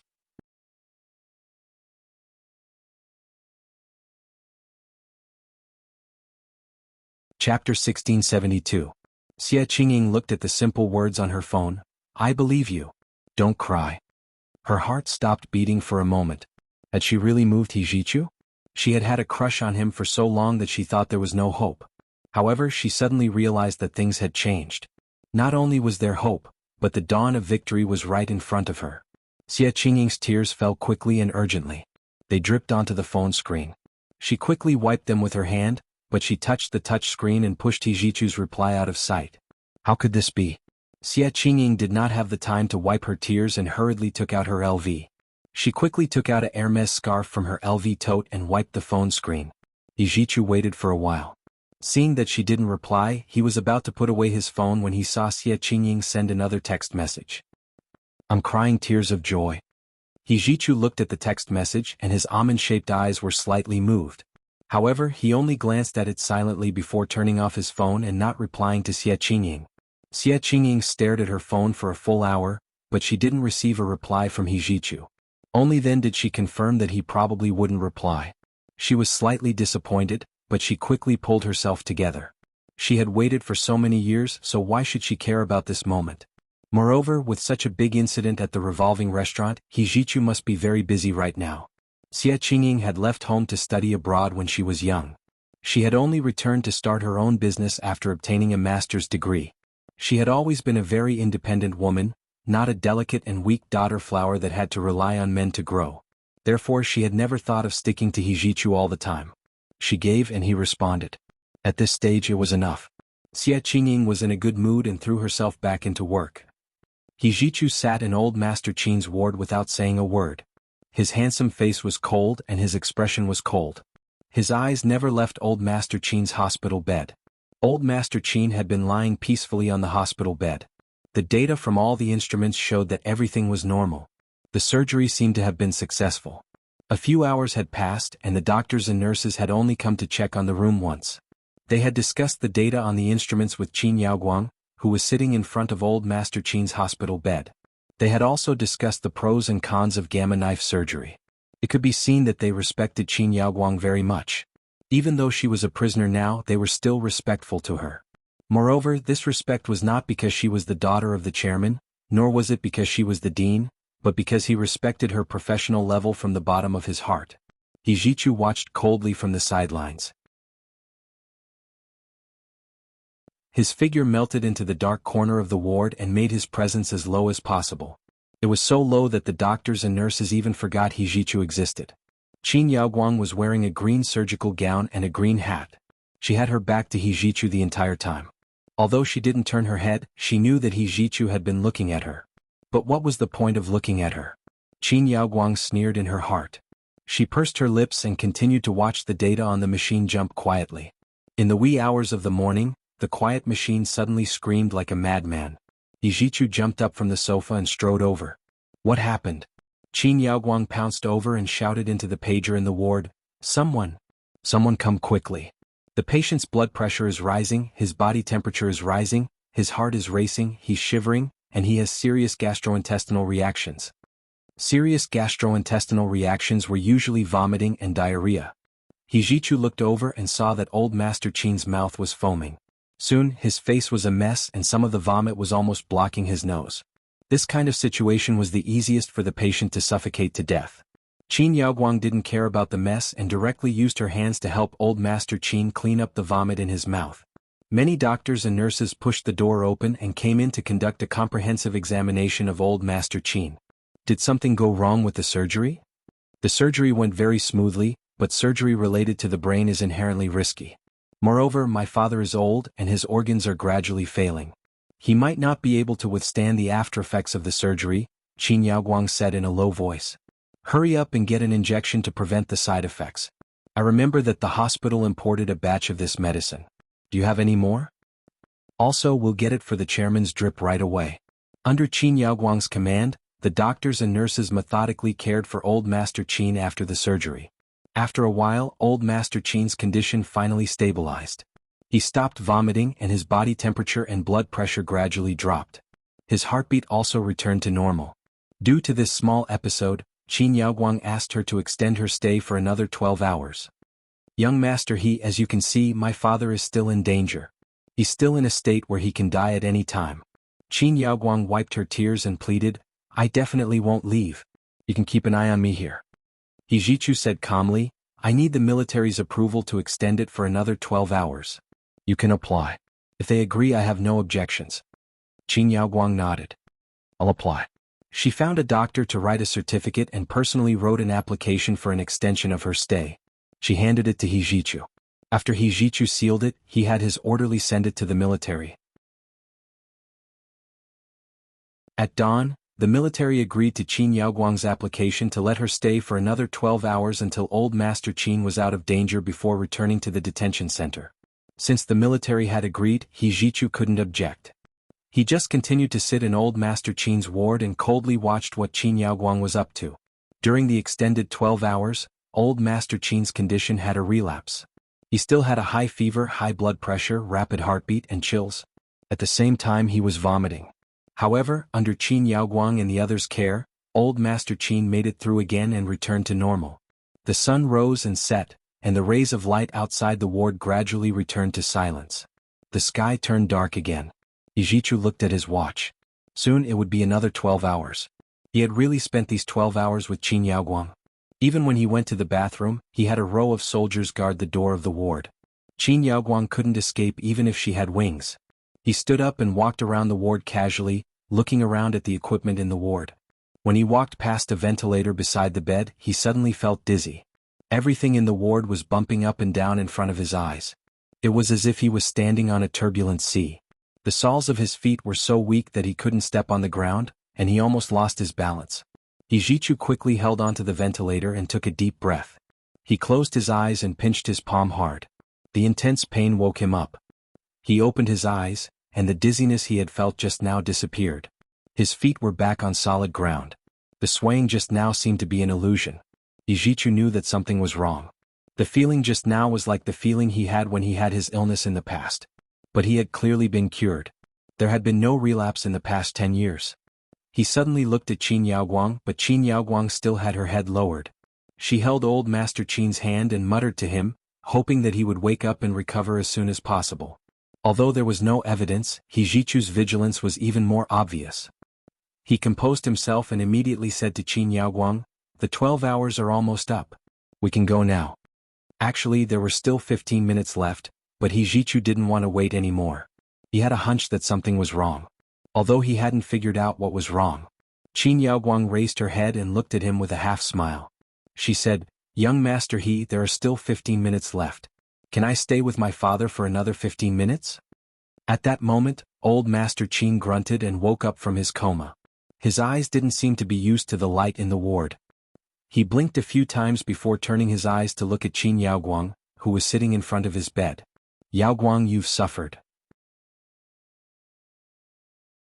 Old Master Qin raised his trembling hand with the foredrip and wanted to caress Qin Yaoguang's head. Qin Yaoguang had mixed feelings and burst into tears. She lay on Old Master Qin's bed and cried like a child who weighed more than 100 pounds. As she cried, Hijichu felt another wave of dizziness wash over him. However, he tried his best to restrain himself and stood straight against the wall. He held his phone in his hand and dialed an emergency contact signal for his father. This number had already been saved in his phone. As long as he pressed a button, he could immediately dial it. After the call, Hijichu took out the Swiss Army knife he carried with him and stabbed it hard into his palm. Hijichu strode towards the door of the ward with a moment of clarity brought about by the sharp pain. Surround the entire ward. Before General He Qingjian arrives, kill anyone who wants to enter or leave. Hijichu used his last shred of clarity to rush out of the ward and collapse in front of his soldiers. His personal secretary and orderlies quickly stepped forward to cover him. At the same time, all the soldiers loaded their rifles and guarded the entire ward tightly, not allowing anyone to enter or leave. This was the first update of the day, Chapter 1661, Tears of Joy. It was the first day of the double monthly votes in May. Everyone hurry up and cast your monthly votes. The double in May was at the beginning of the month. Don't keep your monthly votes until the end of the month, at 8 o'clock in the evening, the second update. P.S. Thank you Momo Moshi for your 50,000 Chidian coins yesterday. Thank you Heaven's Candy for your 10,000 Chidian coins yesterday. Kiss me little angels.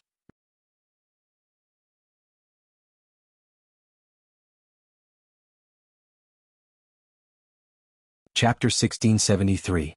Qin Yaoguang turned around and saw that Hijichu had already run out. She raised her eyebrows in surprise and thought to herself, "This person is really stubborn." She looked at her watch and whispered to Old Master Qin on the hospital bed. "Dad, are you okay? You scared me to death." Old Master Qin touched the left side of his head and asked calmly, "Is the surgery done?"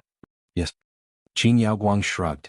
She no longer looked as worried as before and said nonchalantly, "Although my hand is injured, my head is not." It's not a problem for me to guide such a small surgery. That's good. Old Master Qin smiled faintly. I've just recovered from a serious illness, and I still have a rejection reaction. I need to rest well. If anything happens later, you and Shui can deal with it together. I won't care. As he spoke, Old Master Qin lay down again and asked Qin Yaoguang to put an oxygen mask on him. He quickly fell asleep. Qin Yaoguang carefully tucked Old Master Qin in, then got up and walked to the door. Stop. The soldiers standing guard at the door immediately pointed their guns at her. Qin Yaoguang smiled and ran her hand through her messy long hair. She looked at He Jichu, who was unconscious in the middle of the soldiers, and said, "Your Major General, he seems to be sick. Are you sure you don't want me to take a look?" No need. He Jichu's personal secretary raised the gun and pressed it against Qin Yaoguang's forehead. Go in. Don't make me say it a second time. The cold barrel of the gun was pressed against her smooth skin, and Qin Yaoguang's body trembled. However, she didn't back down. She raised her chin slightly and said, "When your general he comes later, he'll beg me. Don't be so shameless." He Jichu's personal secretary was also furious. They had already sent the news to the military, and the important people from the military should be on their way. At this moment they were blocking the door, and all the passageways downstairs were heavily guarded. Even if Qin Yaoguang turned into a groundhog and burrowed into the ground, they could dig her out with their hands. But looking at Qin Yaoguang's posture, it didn't seem like she had any intention of escaping. He Jichu's personal secretary was burning with anxiety. He only prayed that the military would come faster. He was worried about He Jichu's condition and didn't know what was going on. Just as he and Qin Yaoguang were confronting each other, the sound of high heels came from the corridor. They looked in the direction of the voice and saw an elegant woman wearing a camel LV cashmere coat with a Hermes Van Gogh sunflower scarf tied around her collar walking over quickly. Her long black hair was soft and smooth, draped behind her head. She was not tall, but the heels she wore were at least 10 centimeters high, which made her look tall and slender. Seeing the man pointing a gun at Qin Yaoguang's forehead, she said in surprise, "Lieutenant Colonel Chu, what are you doing?" Jichu He Jichu's voice. He Jichu's to Chu He Chu. He. I just came from the Chu. He's Zhou to Chu. I just came. I to one I. To one. One I. One. Qin at. Qin myself. Myself Qin when I. One S one. One. Qin Yaoguang heaved a sigh of relief and said, "Shui, you're finally back. This family is in chaos now. I don't have freedom, so I can't care about so many things.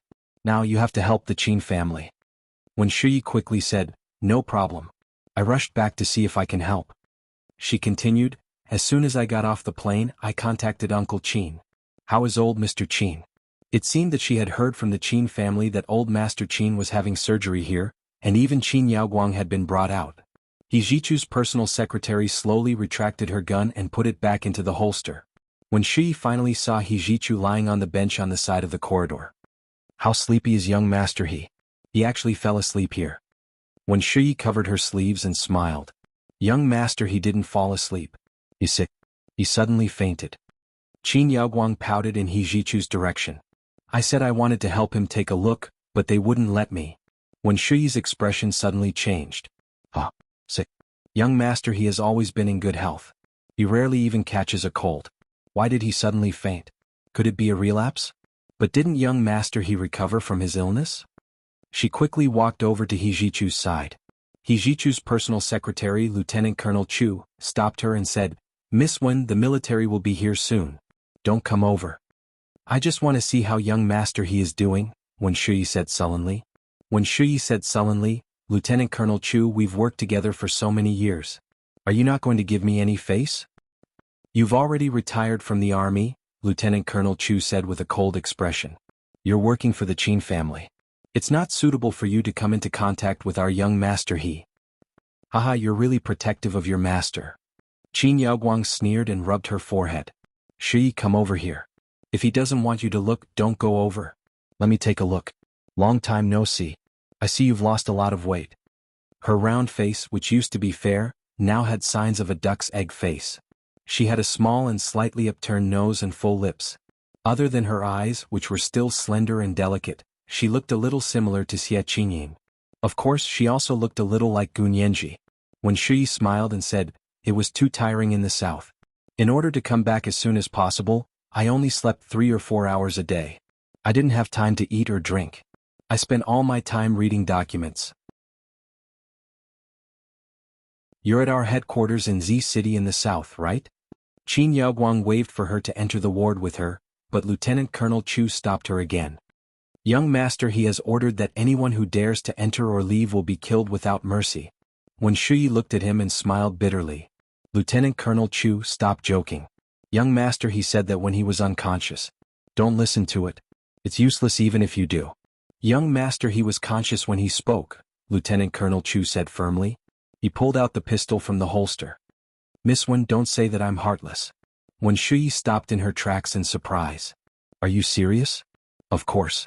It's a soldier's duty to obey orders. Lieutenant Colonel Chu was loyal to He Jichu. Even though He Jichu hadn't been in the capital most of the time for the past 8 years, he had kept the entire base in good order. Alright, then I'll advise you as a lawyer. Young master, his order not only violates the criminal law, but also military law. If you carry it out, you'll be framing young master he for being unjust.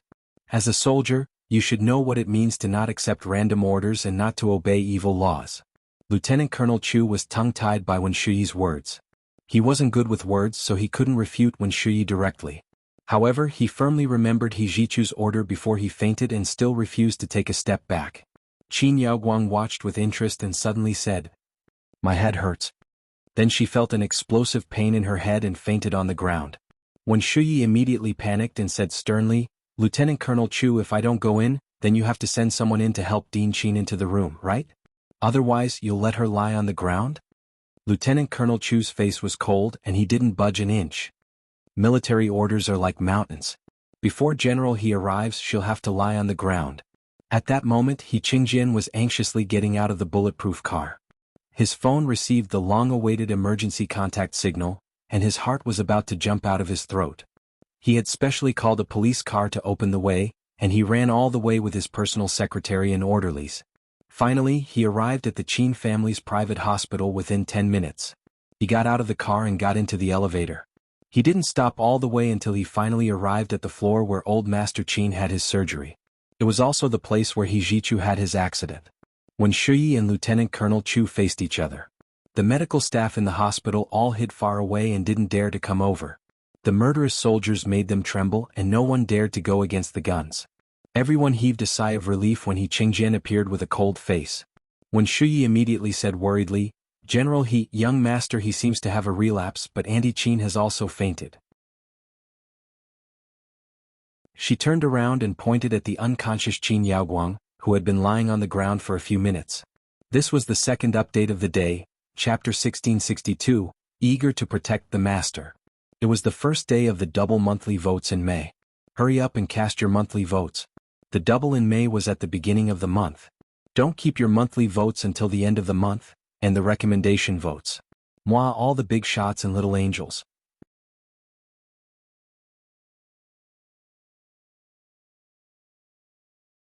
Chapter 1674. He Qingjian didn't even look at Qin Yaoguang, who was lying unconscious on the ground. He walked past Wen Shuyi and strode to the bench on the side of the corridor. With a dark face, he bent down and carefully picked up the pale and unconscious He Jichu from the bench.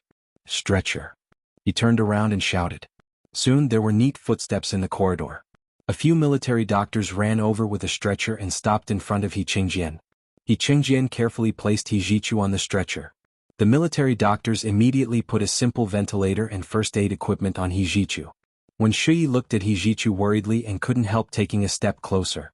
She said, "General He, Auntie Qin cured young master He's illness.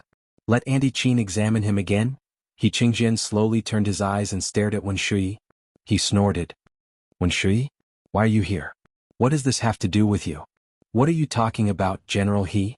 I'm now the executive director of the Qin Corporation's private hospital. Our chairman is seriously injured, and the director is in prison.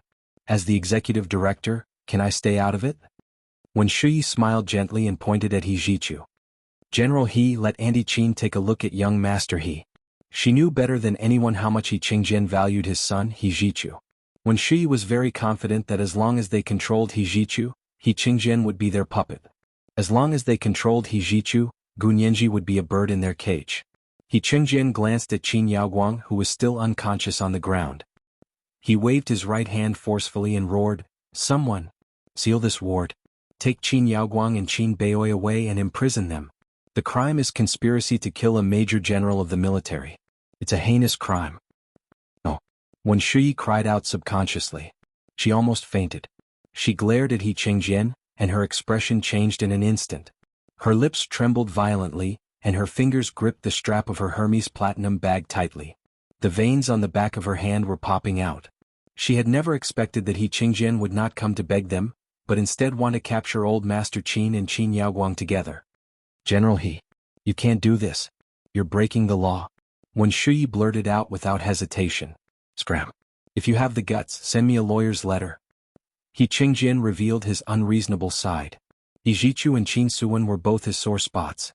If these two people were hurt, he would never reason with them. He would rather make the first move and bear the legal consequences later. Moreover, Yijichu had gotten into trouble in the Qin Corporation's private hospital's ward. As soon as he received Yijichu's emergency signal, he knew that his son had been set up.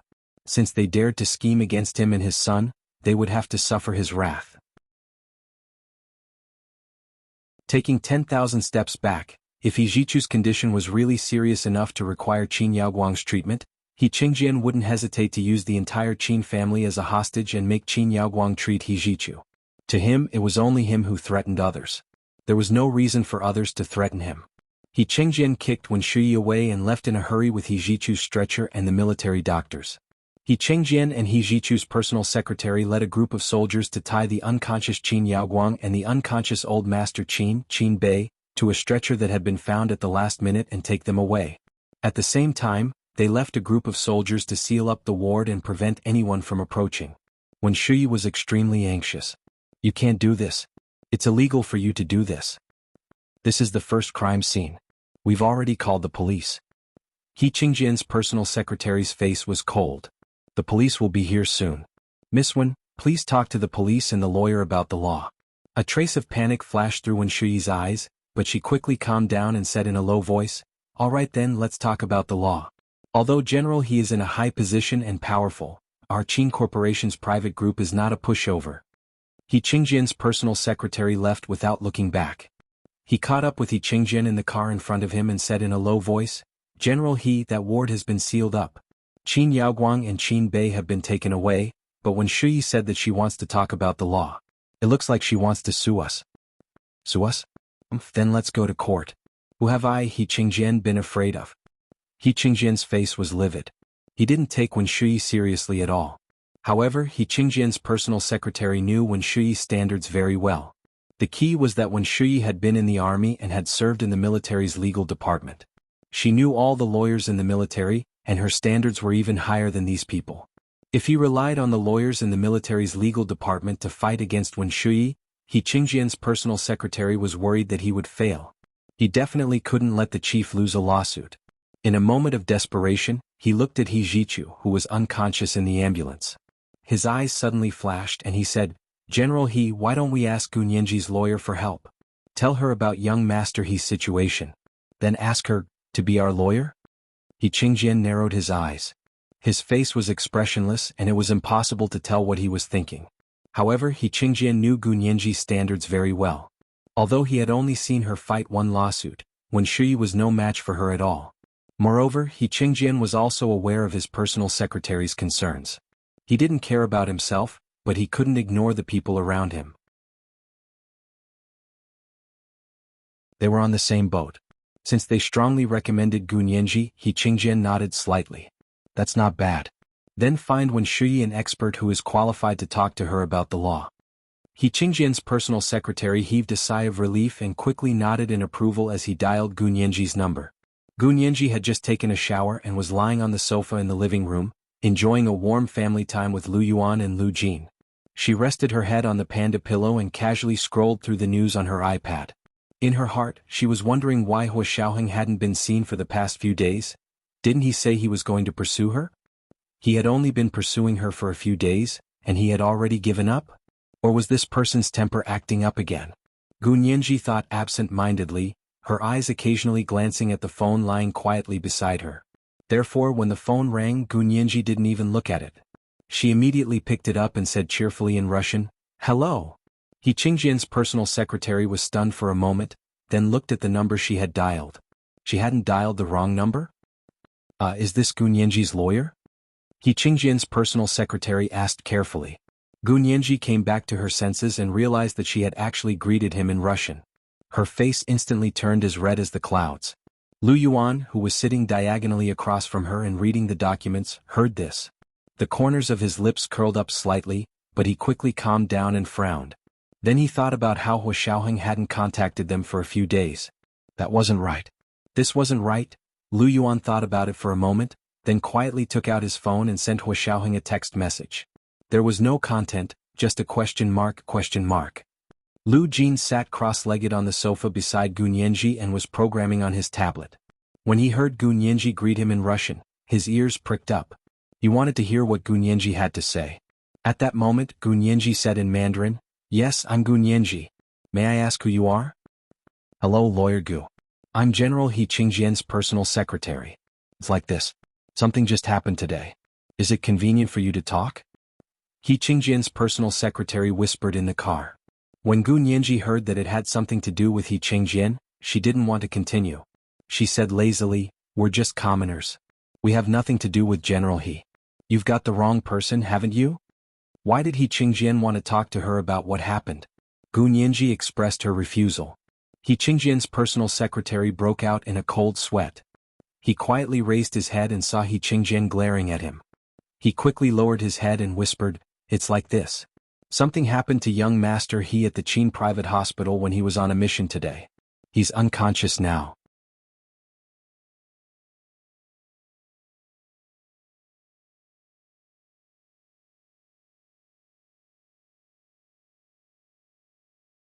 The person who really treated He Zhichu back then wasn't Qin Yaoguang, but that lunatic, Gu Xiangguan.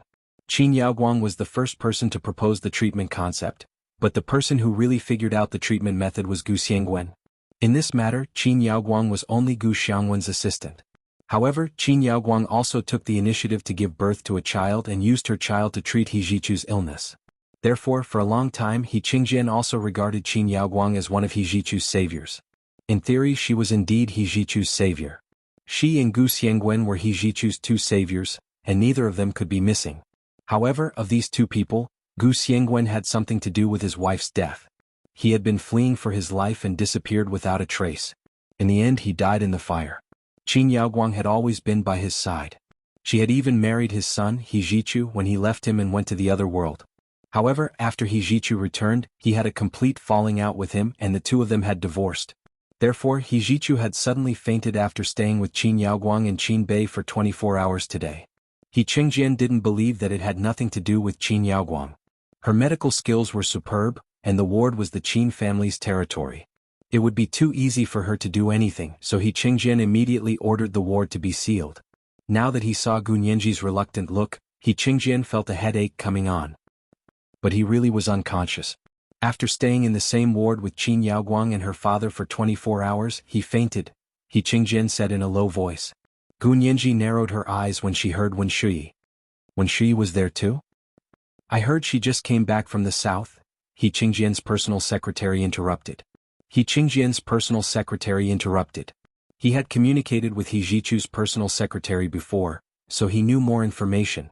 She kept saying that young Master He's old illness would relapse, and she even said that Qin Yaoguang would treat young Master He.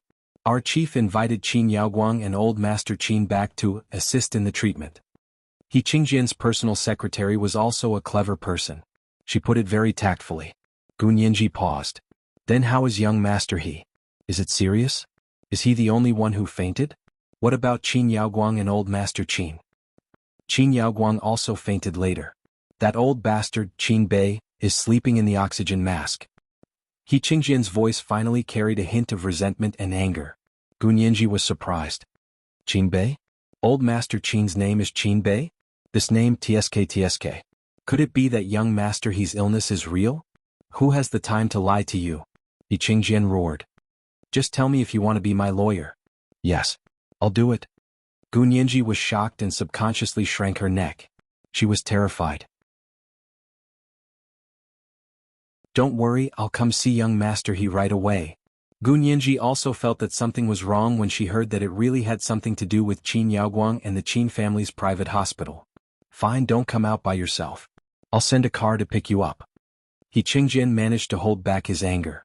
Seeing that Gu Nianji was still sensible, he didn't continue to shout at her. Gu Nianji quickly said, I need to pack something. Call me when your car arrives and I'll come out. He Qingjian nodded in satisfaction. Hurry up. I'll send Achu to the Military General Hospital for a full-body checkup now. I hope there won't be any problems. Gu Nianji agreed and turned off the video call.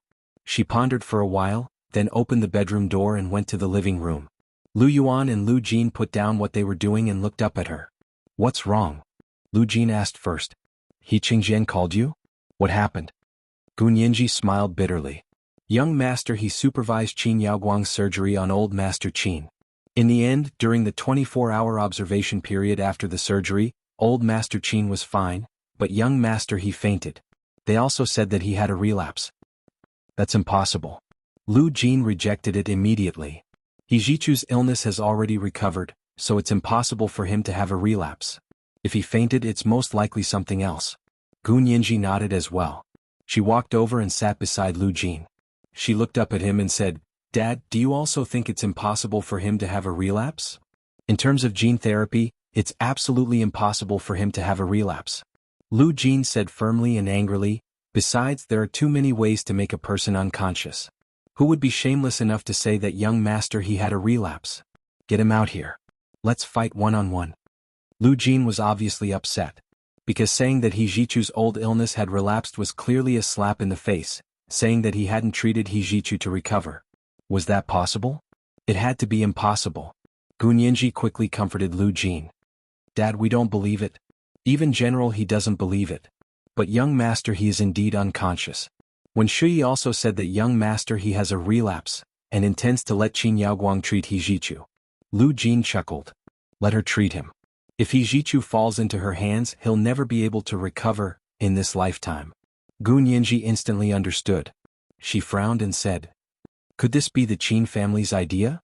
They're holding the crown prince hostage to order the emperor. How dare they set up such a trap against young Master He? It's unbelievable. It's obvious that they want to control He Qingjian through He Jichu, Lu Yuan interrupted. That was really hilarious. Gu Nianji sighed and casually tossed the little panda pillow on the sofa into the air. She caught it, then tossed it again. She muttered, Are they too arrogant, or do they think General He is too old to carry a knife? This is a man who can send special forces to the other world to carry a knife and a gun for his son's lifelong happiness. He is also a ruthless man who dared to kill the KGB of the Soviet Union because he would rather kill the wrong person than let the wrong person go. Gu Nianji thought of the shot in her back. The pain that went straight into her bones and almost tore her heart into pieces made her take a detour around He Qingjian. She would hide from him if she could. How could such a person be schemed against and manipulated by others? Could such a person be controlled by threats? Gu Nianji wanted to light a candle for the person who set up the trap. Lu Yuan looked at her without batting an eyelid and brought the topic back to the topic. Then why did they call you? Gu Nianji stood up and said worriedly, I want to go see young Master He. General He said that when Shui wants to sue him, so he asked me to be his lawyer. You want to go see young Master He? Lu Yuan couldn't help but say deliberately, You're going alone? Why don't Mr. Peter accompany you? By the way, why hasn't Mr. Peter come these few days? Has he called you Nianji? This was today's second update, Chapter 1664, Brooding. May's double monthly votes were on the 7th day of the month. Dear friends, hurry up and vote. Don't keep the monthly votes until the end of the month, moi, all the big shots and little angels.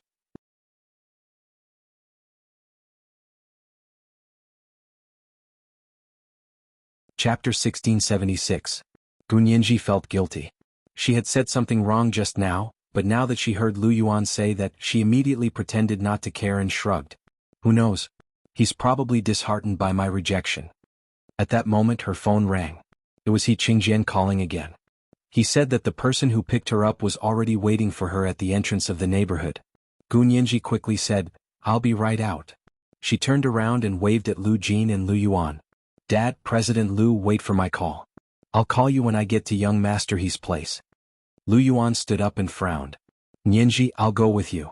Lu Jin had wanted to say the same thing, but when Lu Yuan said it, Lu Jin felt that it was better than him going. Not only did Lu Yuan not have any identity problems, but he was also very skilled. He was no less skilled than the KGB. Lu Jin felt that although he was smarter than Lu Yuan, he was no match for him in a fight. Therefore he quickly nodded and said, "Nianji, let boss Lu go with you. You're going to the He family, and it's because of He Jichu's illness. I'm a little worried." He winked at Gu Nianji and said, "Nianji, President Lu is very skilled. He's not inferior to that Peter." Gu Nianji, on the other hand, had reservations about Lu Yuan. Moreover, she was quite afraid of Lu Yuan's penetrating gaze, as if all her thoughts were exposed in front of him. However, since Lu Jin had said so, Gu Nianji couldn't refute him directly. She rolled her eyes and said, "That's not good, is it? If General He finds out that I live close to President Lu, your identity will be discovered by General He sooner or later. It's better not to take the risk." She waved her hands repeatedly. "President Lu, I know you're worried about me, but now that Qin Yaoguang and Old Master Qin have been arrested by General He, the Qin family is already without a leader. They can't afford to go against me for the time being. I can go alone. Besides, General He personally sent someone to pick me up. He even called me personally. What are you worried about?" If Gu Nianji was reasonable, she would be so eloquent that she could even convince the dead to come back to life. Holding her Hermes red envelope, she changed her shoes at the entrance and said, "No matter how powerful President Lu is, he's only one person, and General He has the entire country backing him up. If they want to deal with my people, even General He can't guard against them. What can Boss Lu do?" What she said made sense. Lu Yuan and Lu Jin looked at each other, speechless. Lu Yuan smiled bitterly as he watched Gu Nianji's back disappear into the elevator opposite the door. "Lu Jin, your daughter is amazing. She even insulted me." "How did she insult you?" Lu Jin crossed his legs happily. "She was just acting normally. If I did, you would probably be so ashamed that you would be looking for a rope to hang yourself. I wasn't complimenting her." Lu Yuan stopped smiling and looked in the direction of the door again. He was wondering if he should change his clothes and go out to follow Gu Nianji when his phone rang. She picked it up and saw that it was Huo Xiaoheng calling. She immediately snuffed it and sent a text over. It was still a question mark. Huo Xiaoheng saw that Lu Yuan didn't answer the phone and knew that it wasn't convenient for him, so he also replied with a question mark. "Lu Yuan." He held his phone and turned to Lu Jin. "I'm going back to my room. You should rest early." "Okay, I'll be done soon." Lu Jin was nervously coding. Qin Yaoguang and Old Master Qin had both been captured and imprisoned by General He. The Qin Corporation's private hospital group would definitely be in a mess. This was the time for him to show off his skills as a hacker. It would definitely be much easier to attack the Qin Corporation's network system than before. The opportunity could not be missed and it would not come again. He had to grasp it well. Lu Yuan quickly returned to his apartment across the street and closed the door before calling Huo Xiaoheng back. "What have you been doing these past few days? Haven't you contacted Nianji?" Huo Xiaoheng's internal organs had suffered a violent shock from the explosion. Although he had a strong physique and had not suffered irreparable damage, he was still made of flesh and blood. After sleeping in bed, he was so tired that he couldn't get up the next day. The human body was so wonderful. When you were nervous, your body could withstand any amount of pressure. But once you rested, it was like a spring that had been stretched to its limit. It suddenly loosened and the rebound was especially serious. Huo Xiaoheng had basically been asleep for the past 2 days. Because he had slept too soundly in the middle, his colleague had called a doctor. After confirming that he was fine, he had been given a glucose drip to prevent him from dehydrating in his sleep. This time he had slept for almost 2 days and 1 night and had just woken up. He sat on the bed alone, looking at the 4 drip on his arm in amusement. He picked up the phone under the pillow and looked at it. He found that only Lu Yuan had sent him a text message. There was no content, only a question mark, and it had just been sent not long ago. As for Gu Nianji, she hadn't even sent a text message in the past 2 days, let alone a phone call. This little heartless person. Huo Xiaoheng's lips curled up slightly. He picked up his phone and called Lu Yuan. He wanted to ask how Gu Nianji was doing. At that moment, Lu Yuan hung up the phone and sent another question mark. Only then did Huo Xiaoheng feel that something had happened. He pulled out the 4 drip, got out of bed and walked to the bathroom while answering Lu Yuan's call. He said, "I've been resting for the past 2 days. I was so tired that I was almost completely sleeping. I didn't go anywhere and I didn't do anything. Lu Yuan breathed a sigh of relief but immediately asked, "Are you really not injured?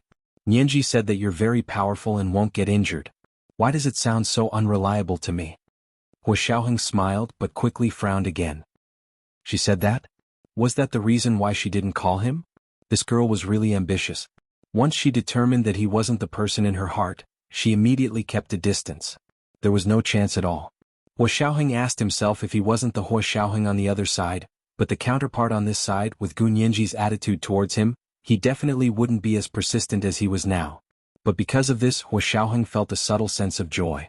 However, this feeling flashed through his heart and didn't stay. He had already gone to the bathroom and turned on the shower, intending to take a shower. Lu Yuan heard the sound of the shower and said, "You want to take a shower? Did you just wake up?" Hua Xiaoheng grunted. "What do you want to say? Tell me first." Lu Yuan quickly told him what had happened to He Jichu today, then said, "Nianji has already gone out. He Qingjian sent someone to pick her up. She's going to the He family to check on young Master He's condition." Hua Xiaoheng froze when he heard this.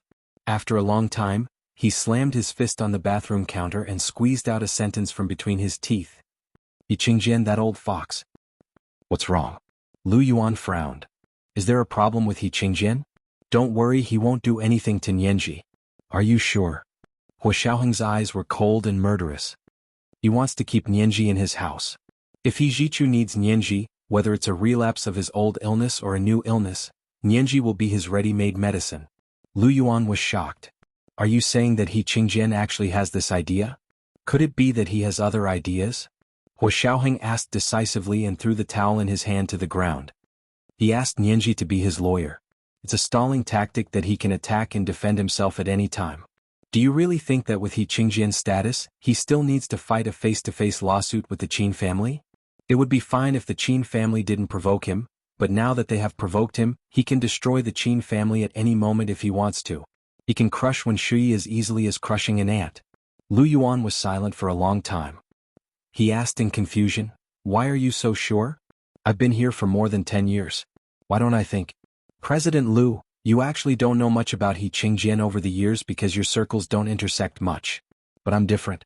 I've already fought with him when I was over there," Hua Xiaoheng said bluntly. Hua Xiaoheng said bluntly. He remembered He Qingjian's arrogant actions. He was able to create a weather weapon like a hurricane across the world's barrier. He had remotely controlled the surface-to-air missiles in Rai City to aim at the podium. He had sent special forces to kidnap Gu Nianji and shot Xiao Yi 10 times in a row, completely ruining her military career. When he came over, Xiao Yi was still recuperating in the hospital. Then, when he appeared as the KGB of the Soviet Union, he began to test him in every way possible. Later he would rather kill the wrong person than let him go, and arranged for the assassination that almost took Gu Nianji's life. Hua Xiaoheng didn't think that such a ruthless person would deal with the Qin family like a normal person and go through the legal process. He paced around the bathroom in frustration. He put his phone on speakerphone and placed it on the washstand. He even forgot to take off his pajamas and stood under the shower. His clothes were drenched and stuck tightly to his body, revealing the shape of his powerful 8-pack abs. His long legs were straight and strong, containing unlimited explosive power. He supported himself with one hand on the mosaic in the shower and allowed the cold water to pour over his head to calm himself down. He nervously thought about what he should do to save Gu Nianji from He Qingjian's enclosure. Lu Yuan didn't say anything. After a while, Hua Xiaoheng finished showering. He turned off the shower and heard Lu Yuan's voice coming from the phone. "If that's the case, then you should look for Nianji even more. However, I still think the key is young Master He. As long as young Master He is fine, Nianji will be fine." Hua Xiaoheng sneered. "Yes, as long as He Jichu is fine, Nianji will be fine. But you said that He Jichu is unconscious now. Who knows what he experienced in that ward? Who knows when he will wake up?" Lu Yuan took a deep breath. "It's my fault. I shouldn't have stopped Nianji from going." Hua Xiaoheng felt bad again after Lu Yuan said that. He dried his hair with a clean white towel and walked out of the bathroom. He said, "You're right. If He Qingjian wants her to go, who can stop him? You're already vigilant enough to think of calling me. Moreover, the cause of this incident was a trap, and now there might be another trap within a trap. I have to think about it. By the way, where's Uncle Lu? Does he know that Nianji is in a bad situation?" "He doesn't know." Lu Yuan continued to smile bitterly. "He's still busy programming." Hua Xiaoheng wasn't surprised. He found his Bluetooth headset and put it on. He changed his clothes and said to Lu Yuan, "I'll go to the He family to look for Nianji. Wait for my news." This was the first update of the day, chapter 1665, Who knows what he has experienced. May's double monthly votes will be on the 7th day of the month. Friends, hurry up and vote. Don't keep the monthly votes until the end of the month, 8 p.m., the second update. Moi, all the big shots and little angels, that you're tuning in to the Han Li's Wuxia Chronicles YouTube channel. We're so grateful for your support, and don't forget to subscribe to join us on this incredible journey through captivating stories. Your generosity through donations truly makes a world of difference, as it's the primary source of revenue that allows me to expand and enhance this channel for you. Thank you from the bottom of my heart for being a part of this adventure.